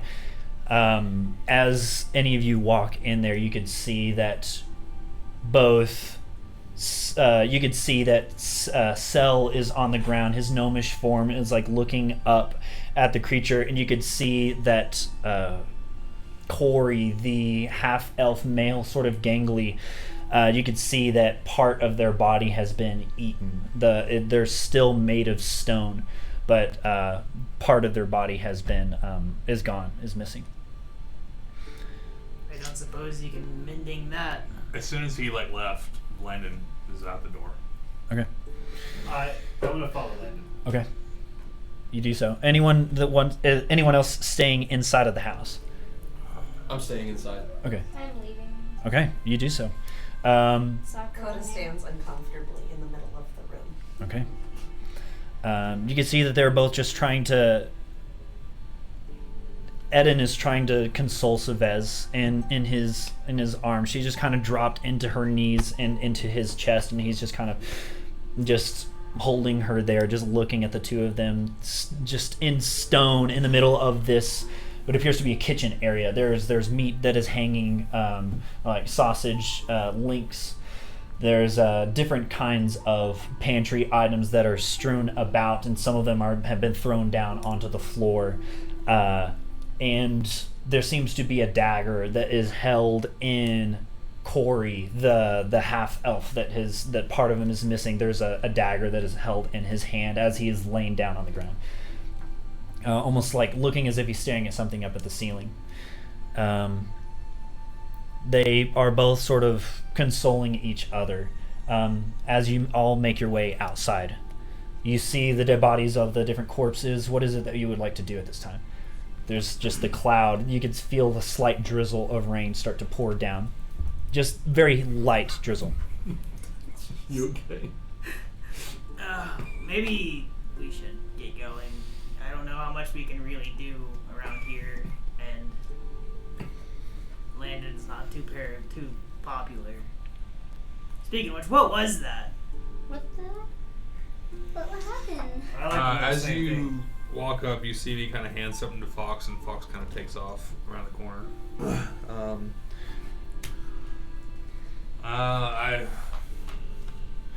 I mean, as I'm sure that you all know by now, I was a member of the Iron Syndicate for most of my life, and I suppose that his wife was one of my targets at one point. Oh, that's rough. Well, we all make mistakes, you know. You know, there's a difference between making a mistake and taking someone's life. And that's something I'm learning to live with every day of my life. And I'll just kind of walk away. I'm still inside the Correct. house. Is there anything that you wanted to do I'd in like here, to go- Dakota, as well? They went back to see the two incomplete. Mm.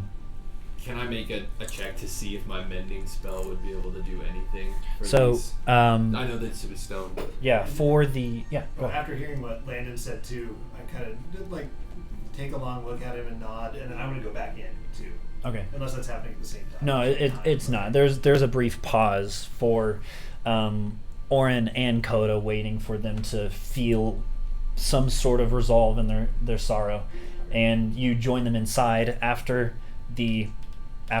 Landon's statement, and yeah, you go to make that inspection. Go ahead and make an inspection check.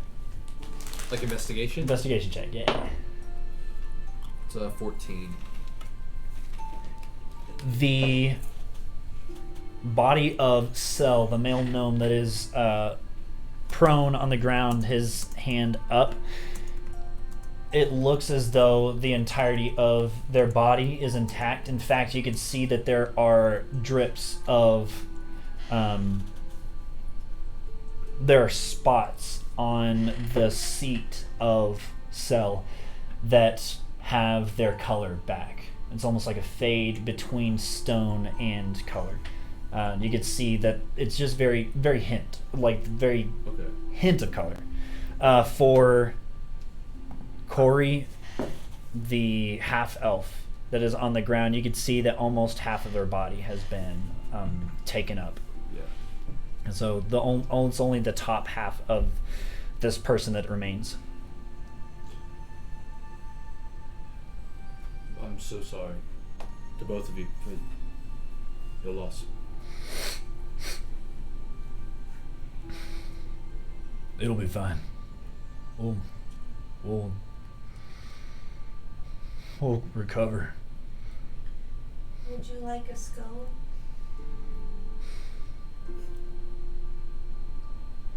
Nah. Okay. They're very good though, in case you change your mind. And I know it's odd me coming back at this time too, with all of this going on. But if there's anything that I can do, I mean, the way y'all always treated me, being a Kenku and whatnot, was really nice. So just let me know. We do have a journey of our own, but I do feel kind of indebted to you and Miss Chavez. You see that Chavez stands up and she just kind of grabs your arm. You can see that her eyes are swollen and red. There's just damp cheeks on her face. And she holds your arm. She goes, Munin, thank you for being here and for always coming by and making sure we're okay, because today it saved us too, and we can't. That's we're. And Ed goes, we're in your debt. I'm only sorry I wasn't here sooner. And I nod at them, and then I head back. Who's where right now? As far as I'm in We're that with same you. room with you're you. inside. Okay, I'll probably just kind of stick inside the room and Okay. yeah. Where did you say the origins of the stone antidote were from? It's basilisk bile. That's where they pull the origins of that antidote from. I'm not sure if they concoct it or if they just Who's they?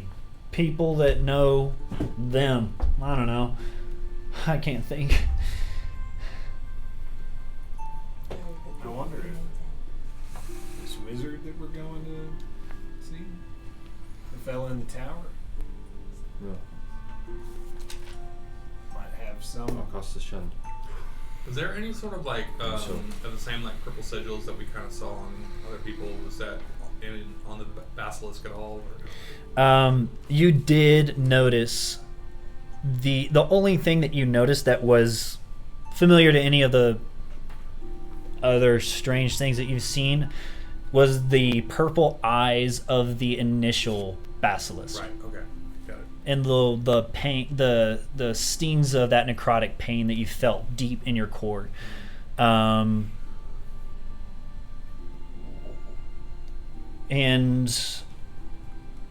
with that, you look over at Zara, and you see the slight etching of like appears to be curves on.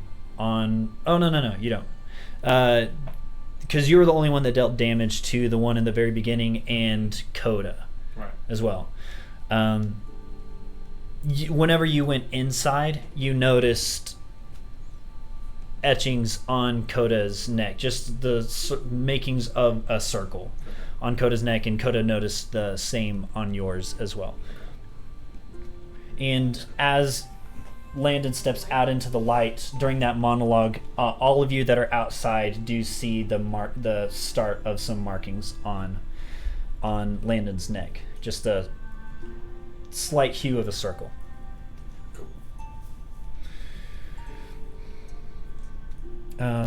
With that, Eden comes out to you, Munin, as you are outside, and you can see that he has provisions that are being bound up in a bag and latched tight onto a satchel, and he just goes, "Take it. You're too kind, really. Take it. You're gonna need it. The path ahead has been much more treacherous than it normally is. I don't know what's happening out there. Something wrong with the earth. It's messing up all of the highlands and the vast lands. It seems as though all of Velenia is falling apart. Just take it." Thank you. If it's more treacherous than it used to be, then I'll definitely need it. I believe you. If anyone can get through them paths, it's you. It's been a while, but I hope that you're right. I hope you're right. I look over at the others. Well, what time of the day is it? Can't quite tell. It's still daytime. It's maybe nearing 3-ish. 2 or 3. We should always stay light. We should keep going. Yeah. We want to get through the pass before nightfall. Not that it really matters. It's dark I anyway. have camping gear. Well, Let's go. Yeah. Okay. As they're walking out, they kind of just see Fox like slip inside for a second. Okay. Into the larger building? Yeah, or to the house. That's where we're at, right? Yeah, there's like a smaller, tinier hovel establishment that was on the entrance to the establishment, there's like the slightly larger one with all the climbing equipment, and then the even larger one where all of the food is eaten, people take their rest. Which one of those is it that you want to... Wherever it was that the husband of the wife who I killed. Okay, yeah, so it was going to be the larger establishment, that inn. Yeah, Wolf does. Okay. Or Fox does. Yeah. Every time. It slips into it.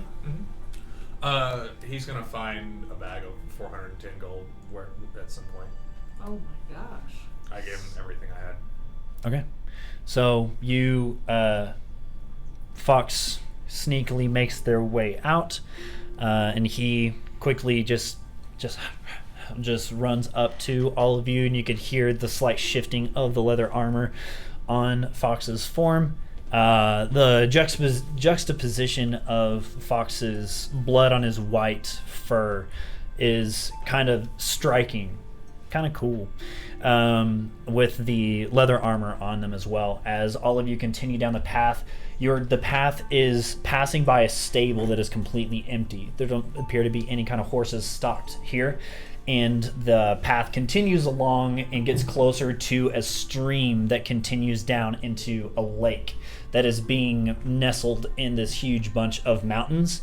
And all of you are now headed to the start of where the stream is coming from. This huge towering wall with a giant cleave down the middle. And you can see that it is light on the entrance of this, but as you try to get even closer into it, looking into it, you could see that it gets darker as it curves around. Not completely dark, just a very dim light. As all of you travel on the right side of this stream, you are now passing through the Highland Gate, and you are now entering Passerine's Pass. The water stream passes by you on the left. Anytime that you need a drink of water or need your rest as you continue along, you do so, and you can see that the light of day is starting to diminish.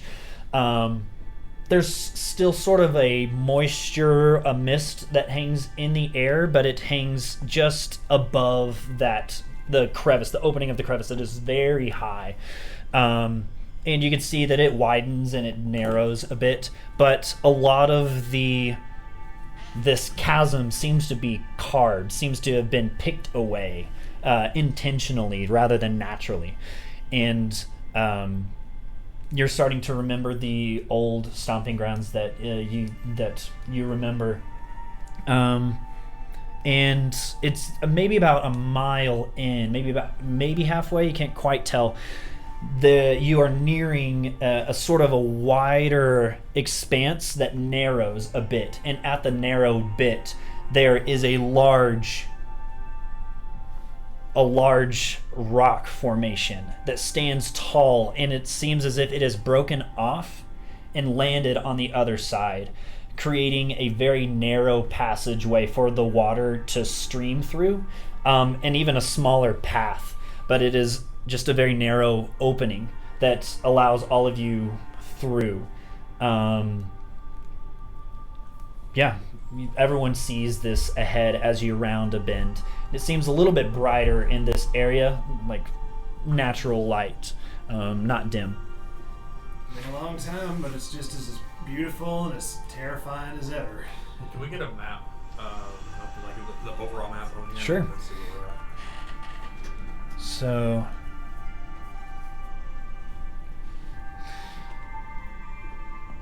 all of you are now currently in Passerine's Pass, and this is where it all is. Okay. Where it is all happening. Okay. Corvus Lake down here, Umbratallon, and all of you have entered into Passerine's Pass. And you're seeing this large rock formation that extends all the way up to the very top of this pass. That rock formation, almost the bottom of the formation almost seems to stand right in the middle of the pass, and the water is passing on one side, leaving just a narrow way on the underside of this huge hanging cliff. As we've been walking, I probably lagged behind just Okay. with my used to be 3'6", now 3-foot frame. But I've purposefully been wanting to stay as far from Landon as I could. But now, like coming here, I kind of stop and kind of awe and gape at this rock formation. Yeah, it is majestic. It is a sight. It stands roughly 200 feet, if you had to estimate. It is a towering thing, and it almost seems as if it as awe-inspiring as seeing a statue carved at this height, just seeing this natural formation and the light that is shining from the clouds that are starting to break through, different rays that are gleaning off of the edge of this huge buttress. It's beautiful.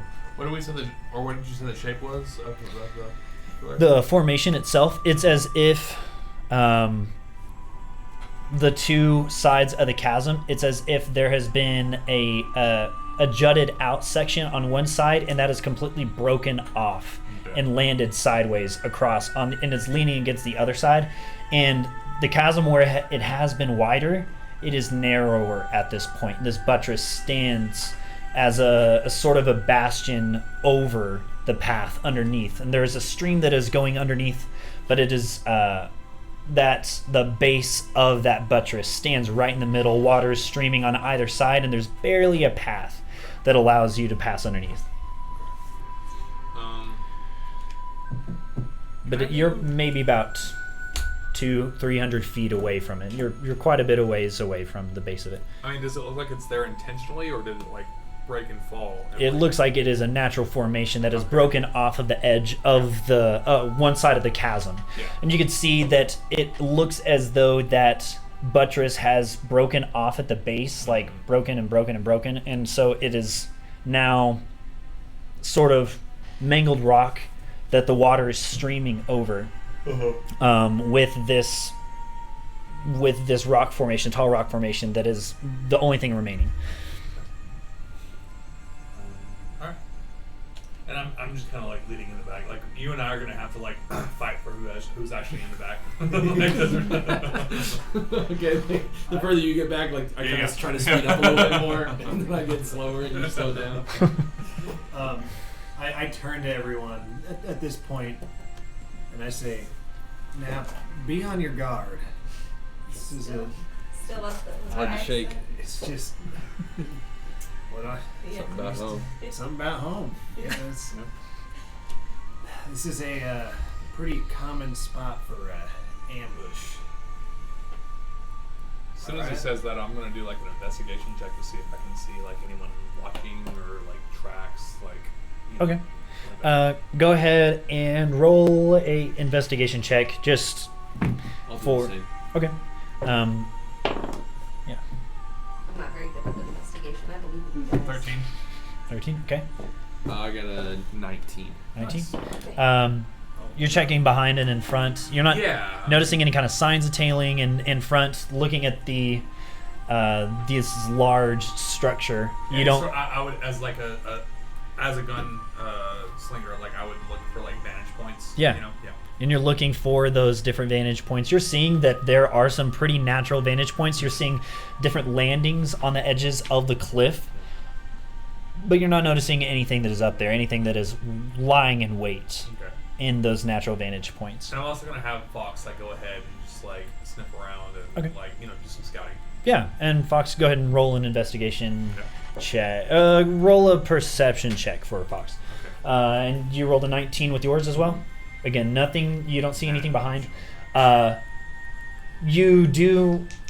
You're not necessarily sure what you are looking for, just some kind of signs of activity or recent activity or frequent activity. And you do see that at the base underneath the I guess the arch that this buttress is making at the very bottom, the little path that there is, you can see that there's a lot of activity that has happened down there. And as you're nearing it, you see that there is a lot of recent activity around the base of it. You rolled a 17. A 17. Sniffing around. How close do you want Fox to get to the base of the buttress? I think he's gonna be kind of cautious about it, Okay. especially if like we're feeling kind of wary of it. He'll probably just kind of like do that whole dog thing where they're like trying to get so close to something where they're really close. Yeah. So Yeah. Fox does so, just pawing at the ground, just just sniffing along that ground, along the path, trying to make out anything suspicious. And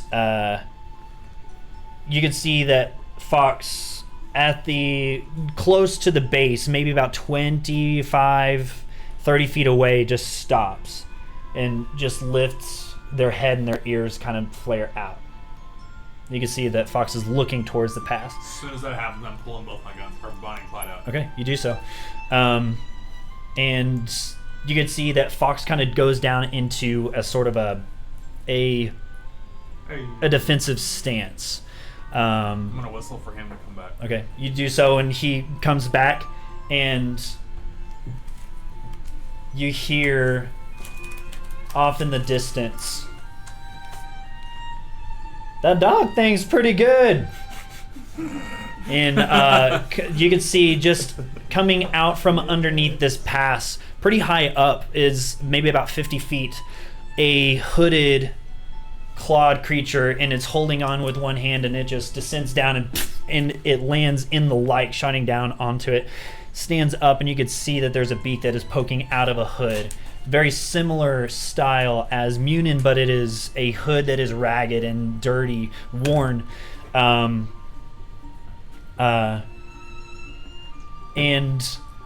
can see that there are others that are sort of flipping down to where they're hanging and then dropping down. You can see that there's 2, 3, 4, 5. You notice the first one that drops, and everyone can see that the first one that drops is sort of taller. The rest of them seem to be shorter in stature, all of them holding these giant cloaks, hooded cloaks. The one that is taller at the very beginning is you recognize the voice first, and seeing his stature, he's changed, he's different. But this is Orden. This is a friend that you used to frequent back in your youth, and each of you had a place where you would hang out that is on the edge of the cliff, and you would confide in each other in different secrets and disagreements that you had with the way that the things were run in your clan. And you can see that he is looking right at you from afar. And you can see all of the other ones are looking up at him, and he goes, "Stand down. We don't want to attack these guys. They're not worth our time." Orden. You can see that he just starts to turn and walk away, and all of the other bird-like, you can see that all the other Kenku are starting to climb up on the other side of this pass and start to climb up in a way out of sight range, I guess visual line of sight from everyone else. But he starts to turn that way, and he turns back to you and goes, "You abandoned us." Did I have any other choice? Yes, you could have stayed behind and helped, and you didn't. You just ran off. It wasn't just your family that was lost, Munin. All of ours were. I ran off to do what I could. I ran off to fix what I could. To look for some better way. What? And to chase after what? Raven? He's gone. He's not here anymore. He left everything in ruin and he ran. He chased after he stayed around long enough to ruin everything in our clan, destroy everything that we had ever built, and then he ran after some kind of, it looks like that thing. And some female, thinking that he could, I don't know, gain their favor. I don't know, and I didn't expect to see you come back. You can't blame me for leaving to chase after them. Are you using the voice? Yes, and I've been using the voice ever since I left. Orden. Two can play at that game. Munin. Indeed. Toucan.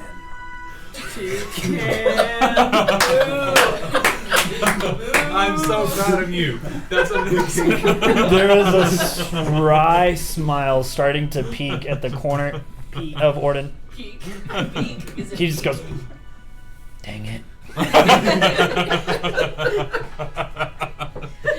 Orden, I know what I did wasn't the most practical thing, but you have to understand why I did it. Here's the hood, Okay. the bill. Okay.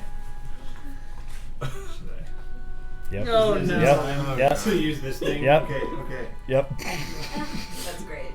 That's horrible. That's terrible. It's not It is kind of. That's Kurt. That is kind of terrifying. I can keep a straight face and do it, so I'm just gonna I think fail I on can it, keep from having nightmares. I apologize for that. I didn't realize. I appreciate the effort, but no. Okay. So I'm hooded too. Okay. And I'm like, but I reach up and I'm like, you have to understand. You know who I am. You know what my intentions were. And I can only hope that now, being face to face with me, you'll know that I chased after him in desperation to fix the things that are happening here, and not chased after him or left you all because of my own fear. That's all I can say. It's up to you if you believe me or not. I don't have to believe you.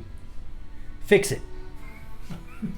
Fair enough. And then I go for a handshake. Okay. I go for like a. Yeah, y'all are a long distance apart, maybe about 50 feet. Oh, so man. you I step was like, forward okay, and do the running. handshake, Yeah, I still- maybe about 45 feet, I like it. and he just walks across this large distance between each of you. This is the greatest. And then he- You're an upward line. And then he makes that exact same stance and holds his hand out, and two friends clasp hands. like and Arnold shake. Schwarzenegger. And Yes, yeah, the little intense. They're like shake. You can see that both of their talons are shaking. Both of their clawed hands are shaking. Man, you have no idea how much I missed you. I missed you too, Munin. And he just pulls you in for a hug. And then he just pushes you away and goes, there's a lot of stuff that I had to fix while you were gone. Sure there was, and I'm grateful for it. I knew you could hold the fort down, though. I mean, come on. It hasn't been easy. Like, them tykes, they don't know what they're doing. Well, They get themselves into trouble all the time. That I have to save their lives. What, Dad, but remember us when we were kiddos? Whenever it was funny, and you just like just slapping your shoulder, and you like slapping back. Ow! No, I didn't hit you that hard. Oh, sorry. I'm over enthusiastic. This Well, just made me so happy. You We had a bit of a rough afternoon. You see Lana like slowly uncocking his gun. Orange is There's his throat. Okay, Dad, we get it. It's like, here's the grandpa in the back ruining the fun. I'll have you know I'm 290 years old, and that is not that old for a gnome. It's okay. He's kind of old. He's He's nice. I would have been dead 20 times over by that age. So, good job, I guess. Thank you. Let's keep going. I'm just gonna pat him on the shoulder. Hey, before we make our way through, do you know what happened to Umbratallon? What? No. I have some bad news for you. Tell me quick. Switch back to the voice. Tell me quick, friend. Umbratallon's in ruins. It was absolutely destroyed by basilisks. I love the idea that Kenku like changed the tone of their voice based on the conversation. Yes, it's like a serious like I have to talk like this serious conversation. Because they don't have much body language. Right. It's bird Can't faces. express They gotta do their voice. Yeah, you gotta find some way to Just a normal bird Yeah. face. And a voice. There's no. It's just like- Yeah. It's cold like bird eyes. Yeah, it's pretty serious. Chavez and Eden are okay, but as for Corey and Sel, you will never see them pass through here again. I can't believe that. I couldn't either. What happened? Basilisks. Aside from that, I don't know. There was a basilisk nest that was further ahead on the outskirts. They just nestled there recently. Why, but I don't know why. It looked like they were chasing after one of them, one of their own. Odd. We've also come across a dark type of magic you may want to look out for. Involves a symbol, a purple symbol. Huh. Looks something like this, and I scratch in the ground with my talon. I'll go ahead and like pull my Oh yeah, you got it. collar aside and kind of show them like. Oh no, I don't want to see that. TMI. TMI. Okay. I'd rather see the dirt. He just kind of squats down.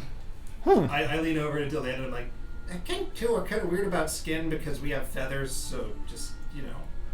Understood. I apologize. Yeah, it's a feather thing. Yeah, I've never seen this before.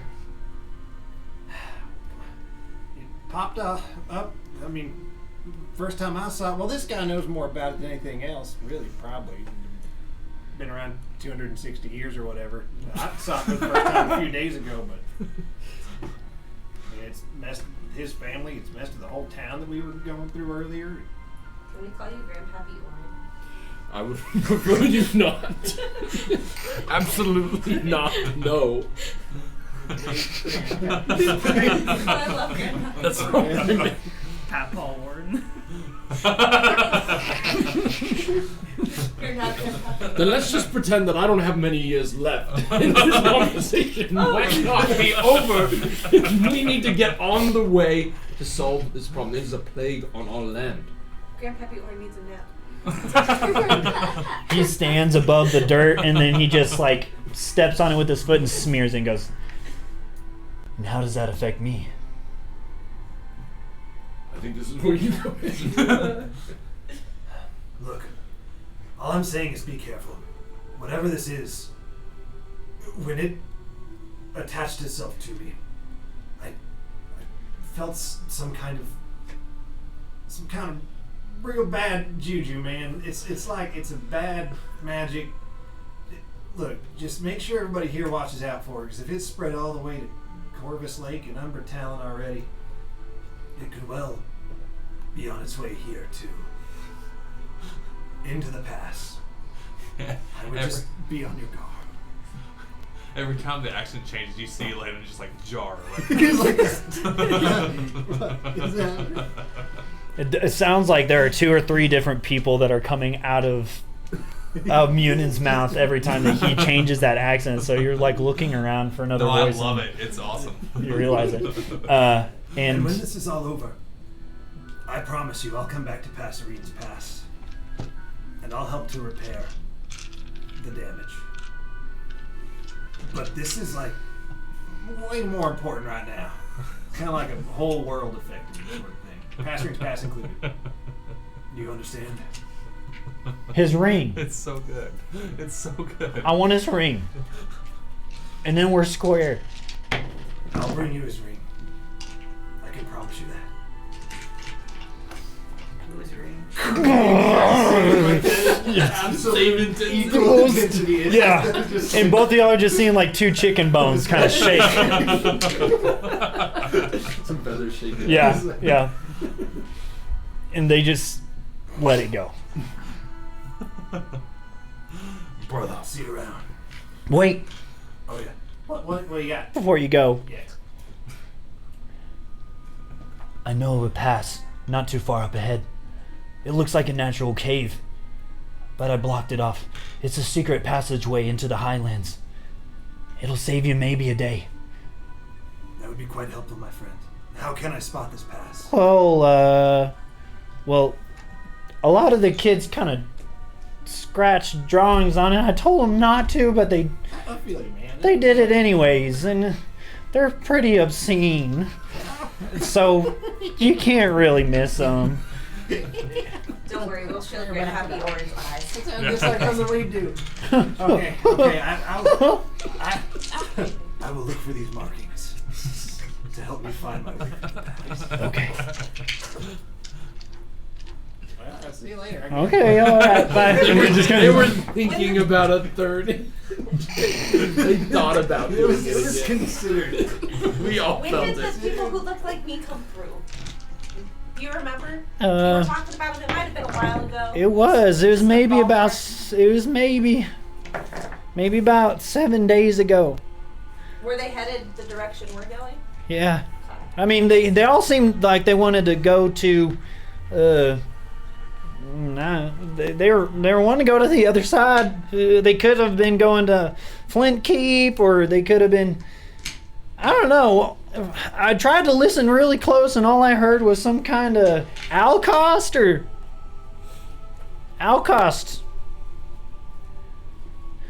That's And you precisely can the you can thing that we're hear trying to track down. you can hear your brother's voice come out. Alcost the Shunned come out of Oh, Orden's cool. mouth. My brother? But it sounds very distant, very far, as if that's what he heard, and he mimicked that perfectly from afar. That's really cool.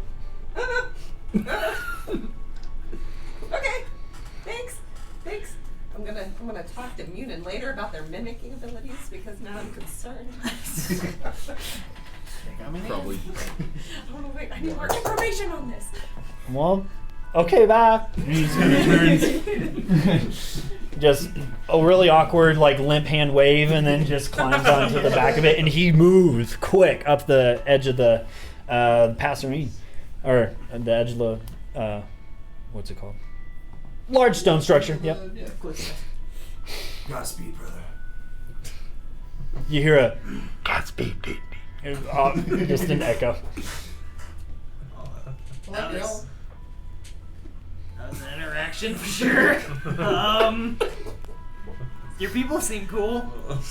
Yeah, family is how it is. So whenever like someone has like that deep voice, but like it's like their common thing, is it like RBV, is it like resting bird voice? Is that like I had that question sitting in the back of my mind the entire time.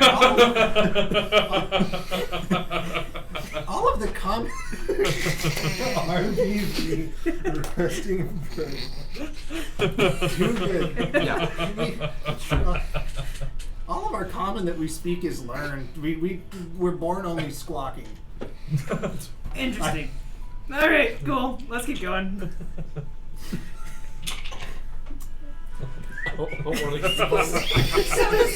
I'll give you one eye on that little arch. Don't you dare come down here again. I don't know what I'll do. Oh my gosh, man. Yeah. So, all you do, you continue down the pass. It widens again to a natural width of this chasm, and you can see that the darkness of night is starting to descend. You're continuing down this path, and everyone roll a perception check for me. Nat You- 20. Ooh. Munin, is there any way that we could take refuge in that secret cave tonight for camp? Let me keep an eye out for it. Let me look around. Perception? 11. Mm-hmm. You want to make one for Fox too? 5. Yes, go ahead. 5. I'm trying to think. Not very Zara? perceptive today. 8. Okay. 9 for Fox. 9 for They're all Fox. horribly. Okay. 21? 21. So, Coda, Oren, and Landon, what was your roll again? 11. 11. So it's just Oren and Coda. You could see as darkness descends off in the distance, you can see the... Because you have dark vision, yeah? Mm-hmm. So both of you do. To 60 feet. You can, as you're passing by, it's almost covered in too much shrubbery to be able to see, but there is a formation, a rock formation that seems to be oddly placed behind all of this foliage, and it's on the other side of the river. I'll cross the river and go look at it. Okay. Just Yeah, everyone sees you. We're ting to the bush. Yep. Thanks, TikTok. Oh. And you do make your way up to it, and you can see, you push past this brush, and you can see there's this rock that has been moved in place. You can see that there is a side that is wet with earth that has kind of washed away. It is sort of clean, but you can see that this rock has just been pushed sideways onto it. And there are a lot of markings that you don't really understand on the front of it that are etched into it. But yeah. Okay. I tried to push the rock. Okay. You do so. Go ahead and roll a strength check. I was gonna say I'm gonna help. Okay. You do head across to the other side of the river, and go ahead and roll a strength check as well. Can I be to Orin how he asked about the passage, like really bird explaining like secret passages and Kenku stuff, just like going. I rolled a off, 14 for strength. Okay. 5. Secret passages of the Kenku.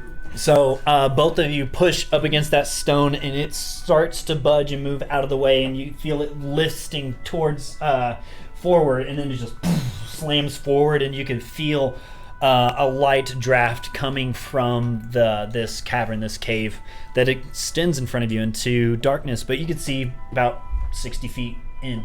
Dang it, y'all found it without me. I found it. It's dark inside. Mhm. I'm gonna put my goggles on. Okay, you do so, and you have dark vision. You are a half-elf, so you do have dark vision as well, and you have dark vision. Oh yeah, so not everyone. Yeah, you're the only one that does I it. was so confident last session that I had.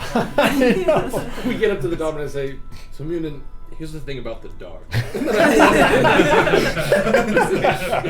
Oh man. Can I just like run inside of the bulletproof thing? Yeah. I'm just like, bye.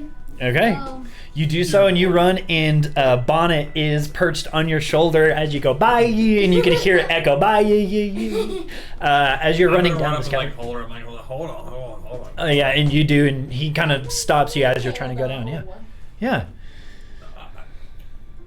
Could be dangerous. Just take it slow. Hold on. Okay. Go ahead and Zara, you make a perception check really quick. +7. 10. 9. You as you are running down, you can feel a sort of dampness in the cave. It is still hard stone and it's cold, but you can feel a dampness on your feet, and you reach over and you touch a wall, and you can feel that it is damp as well. Am I not going in there right now? 'Cause He's stopped you. It's not as much like I'm forcing you to stop. It's more like just a cautionary, just like hold on, just like. Can I try to persuade him to let me go in there? You can just continue going in there. You don't have to I'm not persuade gonna him. stop you.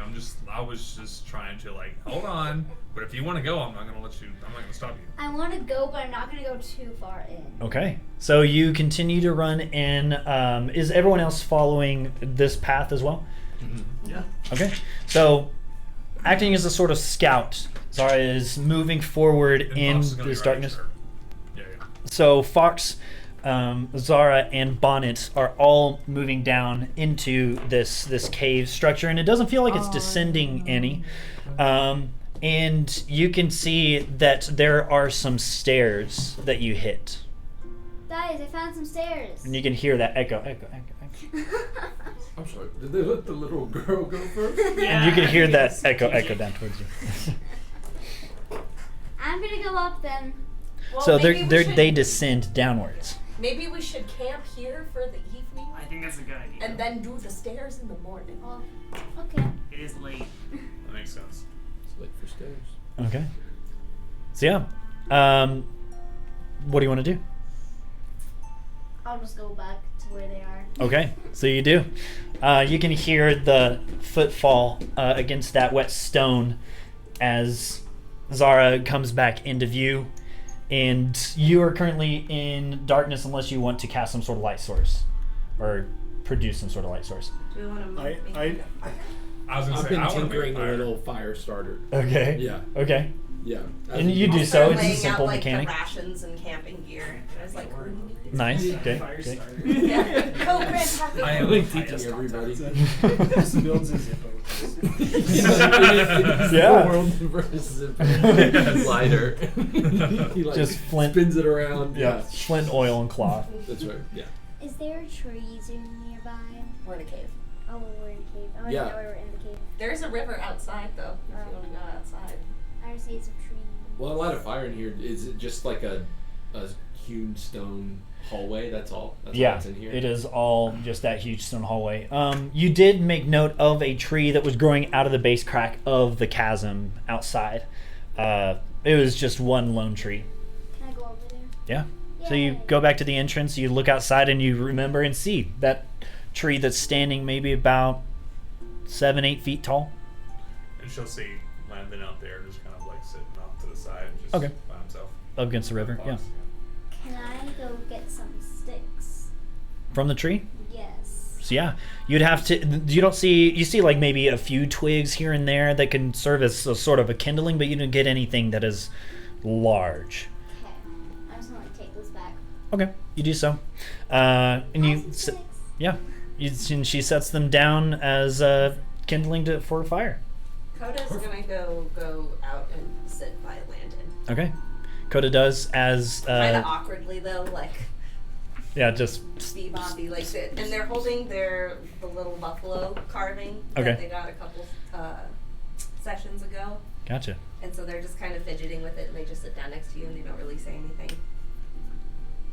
Kind of turns away just a little bit so you're not in this line of sight. Leans away. As Coda kind of sits there, they look like they're contemplating, like they've really been thinking about something. And then, so they're holding it, and they kind of look over at you. Because you had this, does that mean that Lucy's dead?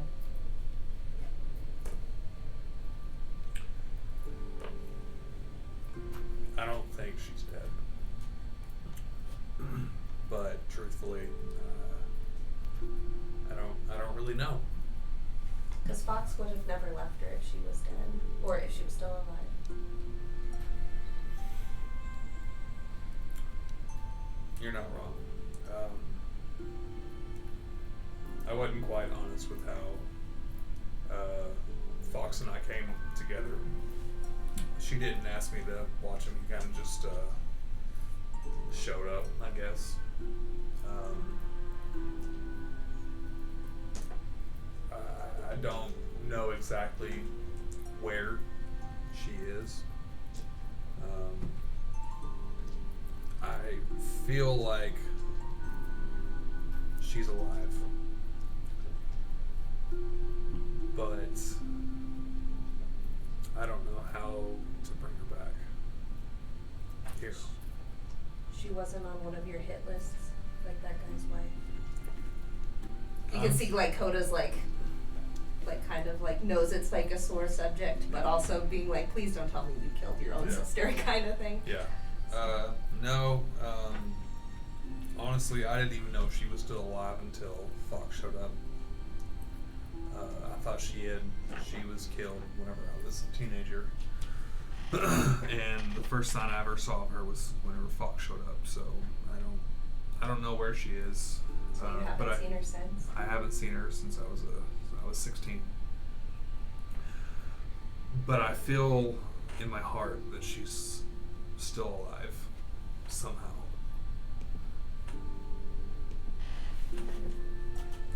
And they'll just kind of sit there and keep fidgeting awkwardly because they're awkward. Is Sorry. Fox like a dog? He's a wolf. Fox is a wolf, Oh. But like a and a wolf is like a dog. a woofy dog. Oh, and I will say, like during this conversation, Wolf has definitely like walked up and like. Fox. Yeah. I heard Wolf. I don't know why it's so hard. Fox would have came up and like laid his head on their lap. Yeah. And yeah, Coda is Stress scritchies. yep, stress scritch. But Fox likes it. It's not too Yeah, aggressive. and taking it, and used there's the fox sort of like gingerly sits with the wounds that are still there and still kind of fresh, still healing. Wraps. I will say he did eat good berries. He's only like Okay. 1 hit Yeah. point down. Gotcha, yeah. So those scars, yes, that are just like pink, barely visible. Wraps. And it's mostly just that dried blood, but just Yeah. wraps. As the dried blood goes away from the water that the fox walked through, still very concerned. Coda wraps. Yeah. And And I will say, like, a few minutes after, like, kind of silence, he'll just kind of say, as they're sitting there in, silence, I ruined that man's life doing what I did. You don't have to be that person anymore. No, and I'm trying not to be, but it's still hard to. It's still hard to move on. Actions have consequences. I think you're doing kind of what you can to make up for most of it. You kind of nod and pull out a flask and take a sip. Drinking will kill your liver.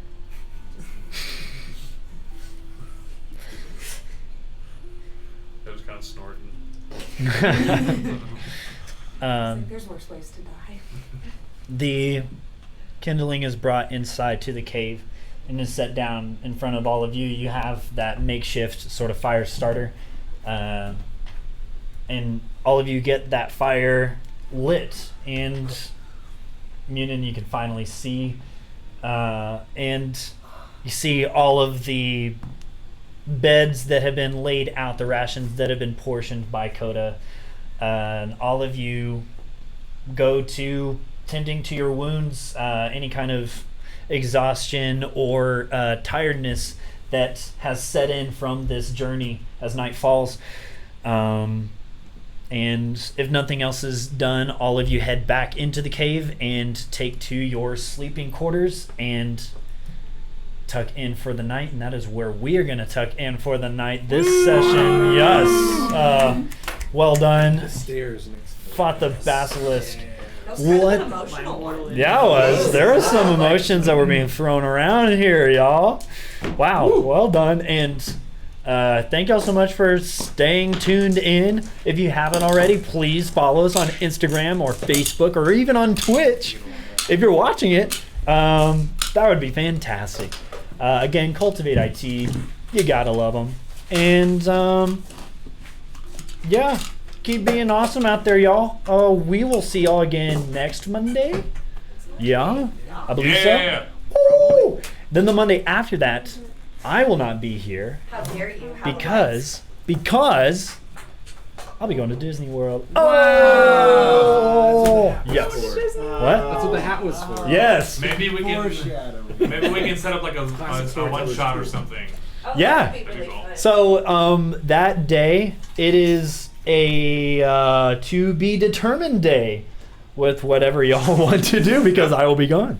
But yeah, if there's some kind of one shot, if anything is going to happen, it is going to be something random and crazy and fun, and y'all should tune in. It'd be exciting and fantastic. Yeah, so thanks again, y'all. Appreciate it. Signing off. Till the next Fable. Bye. Bye.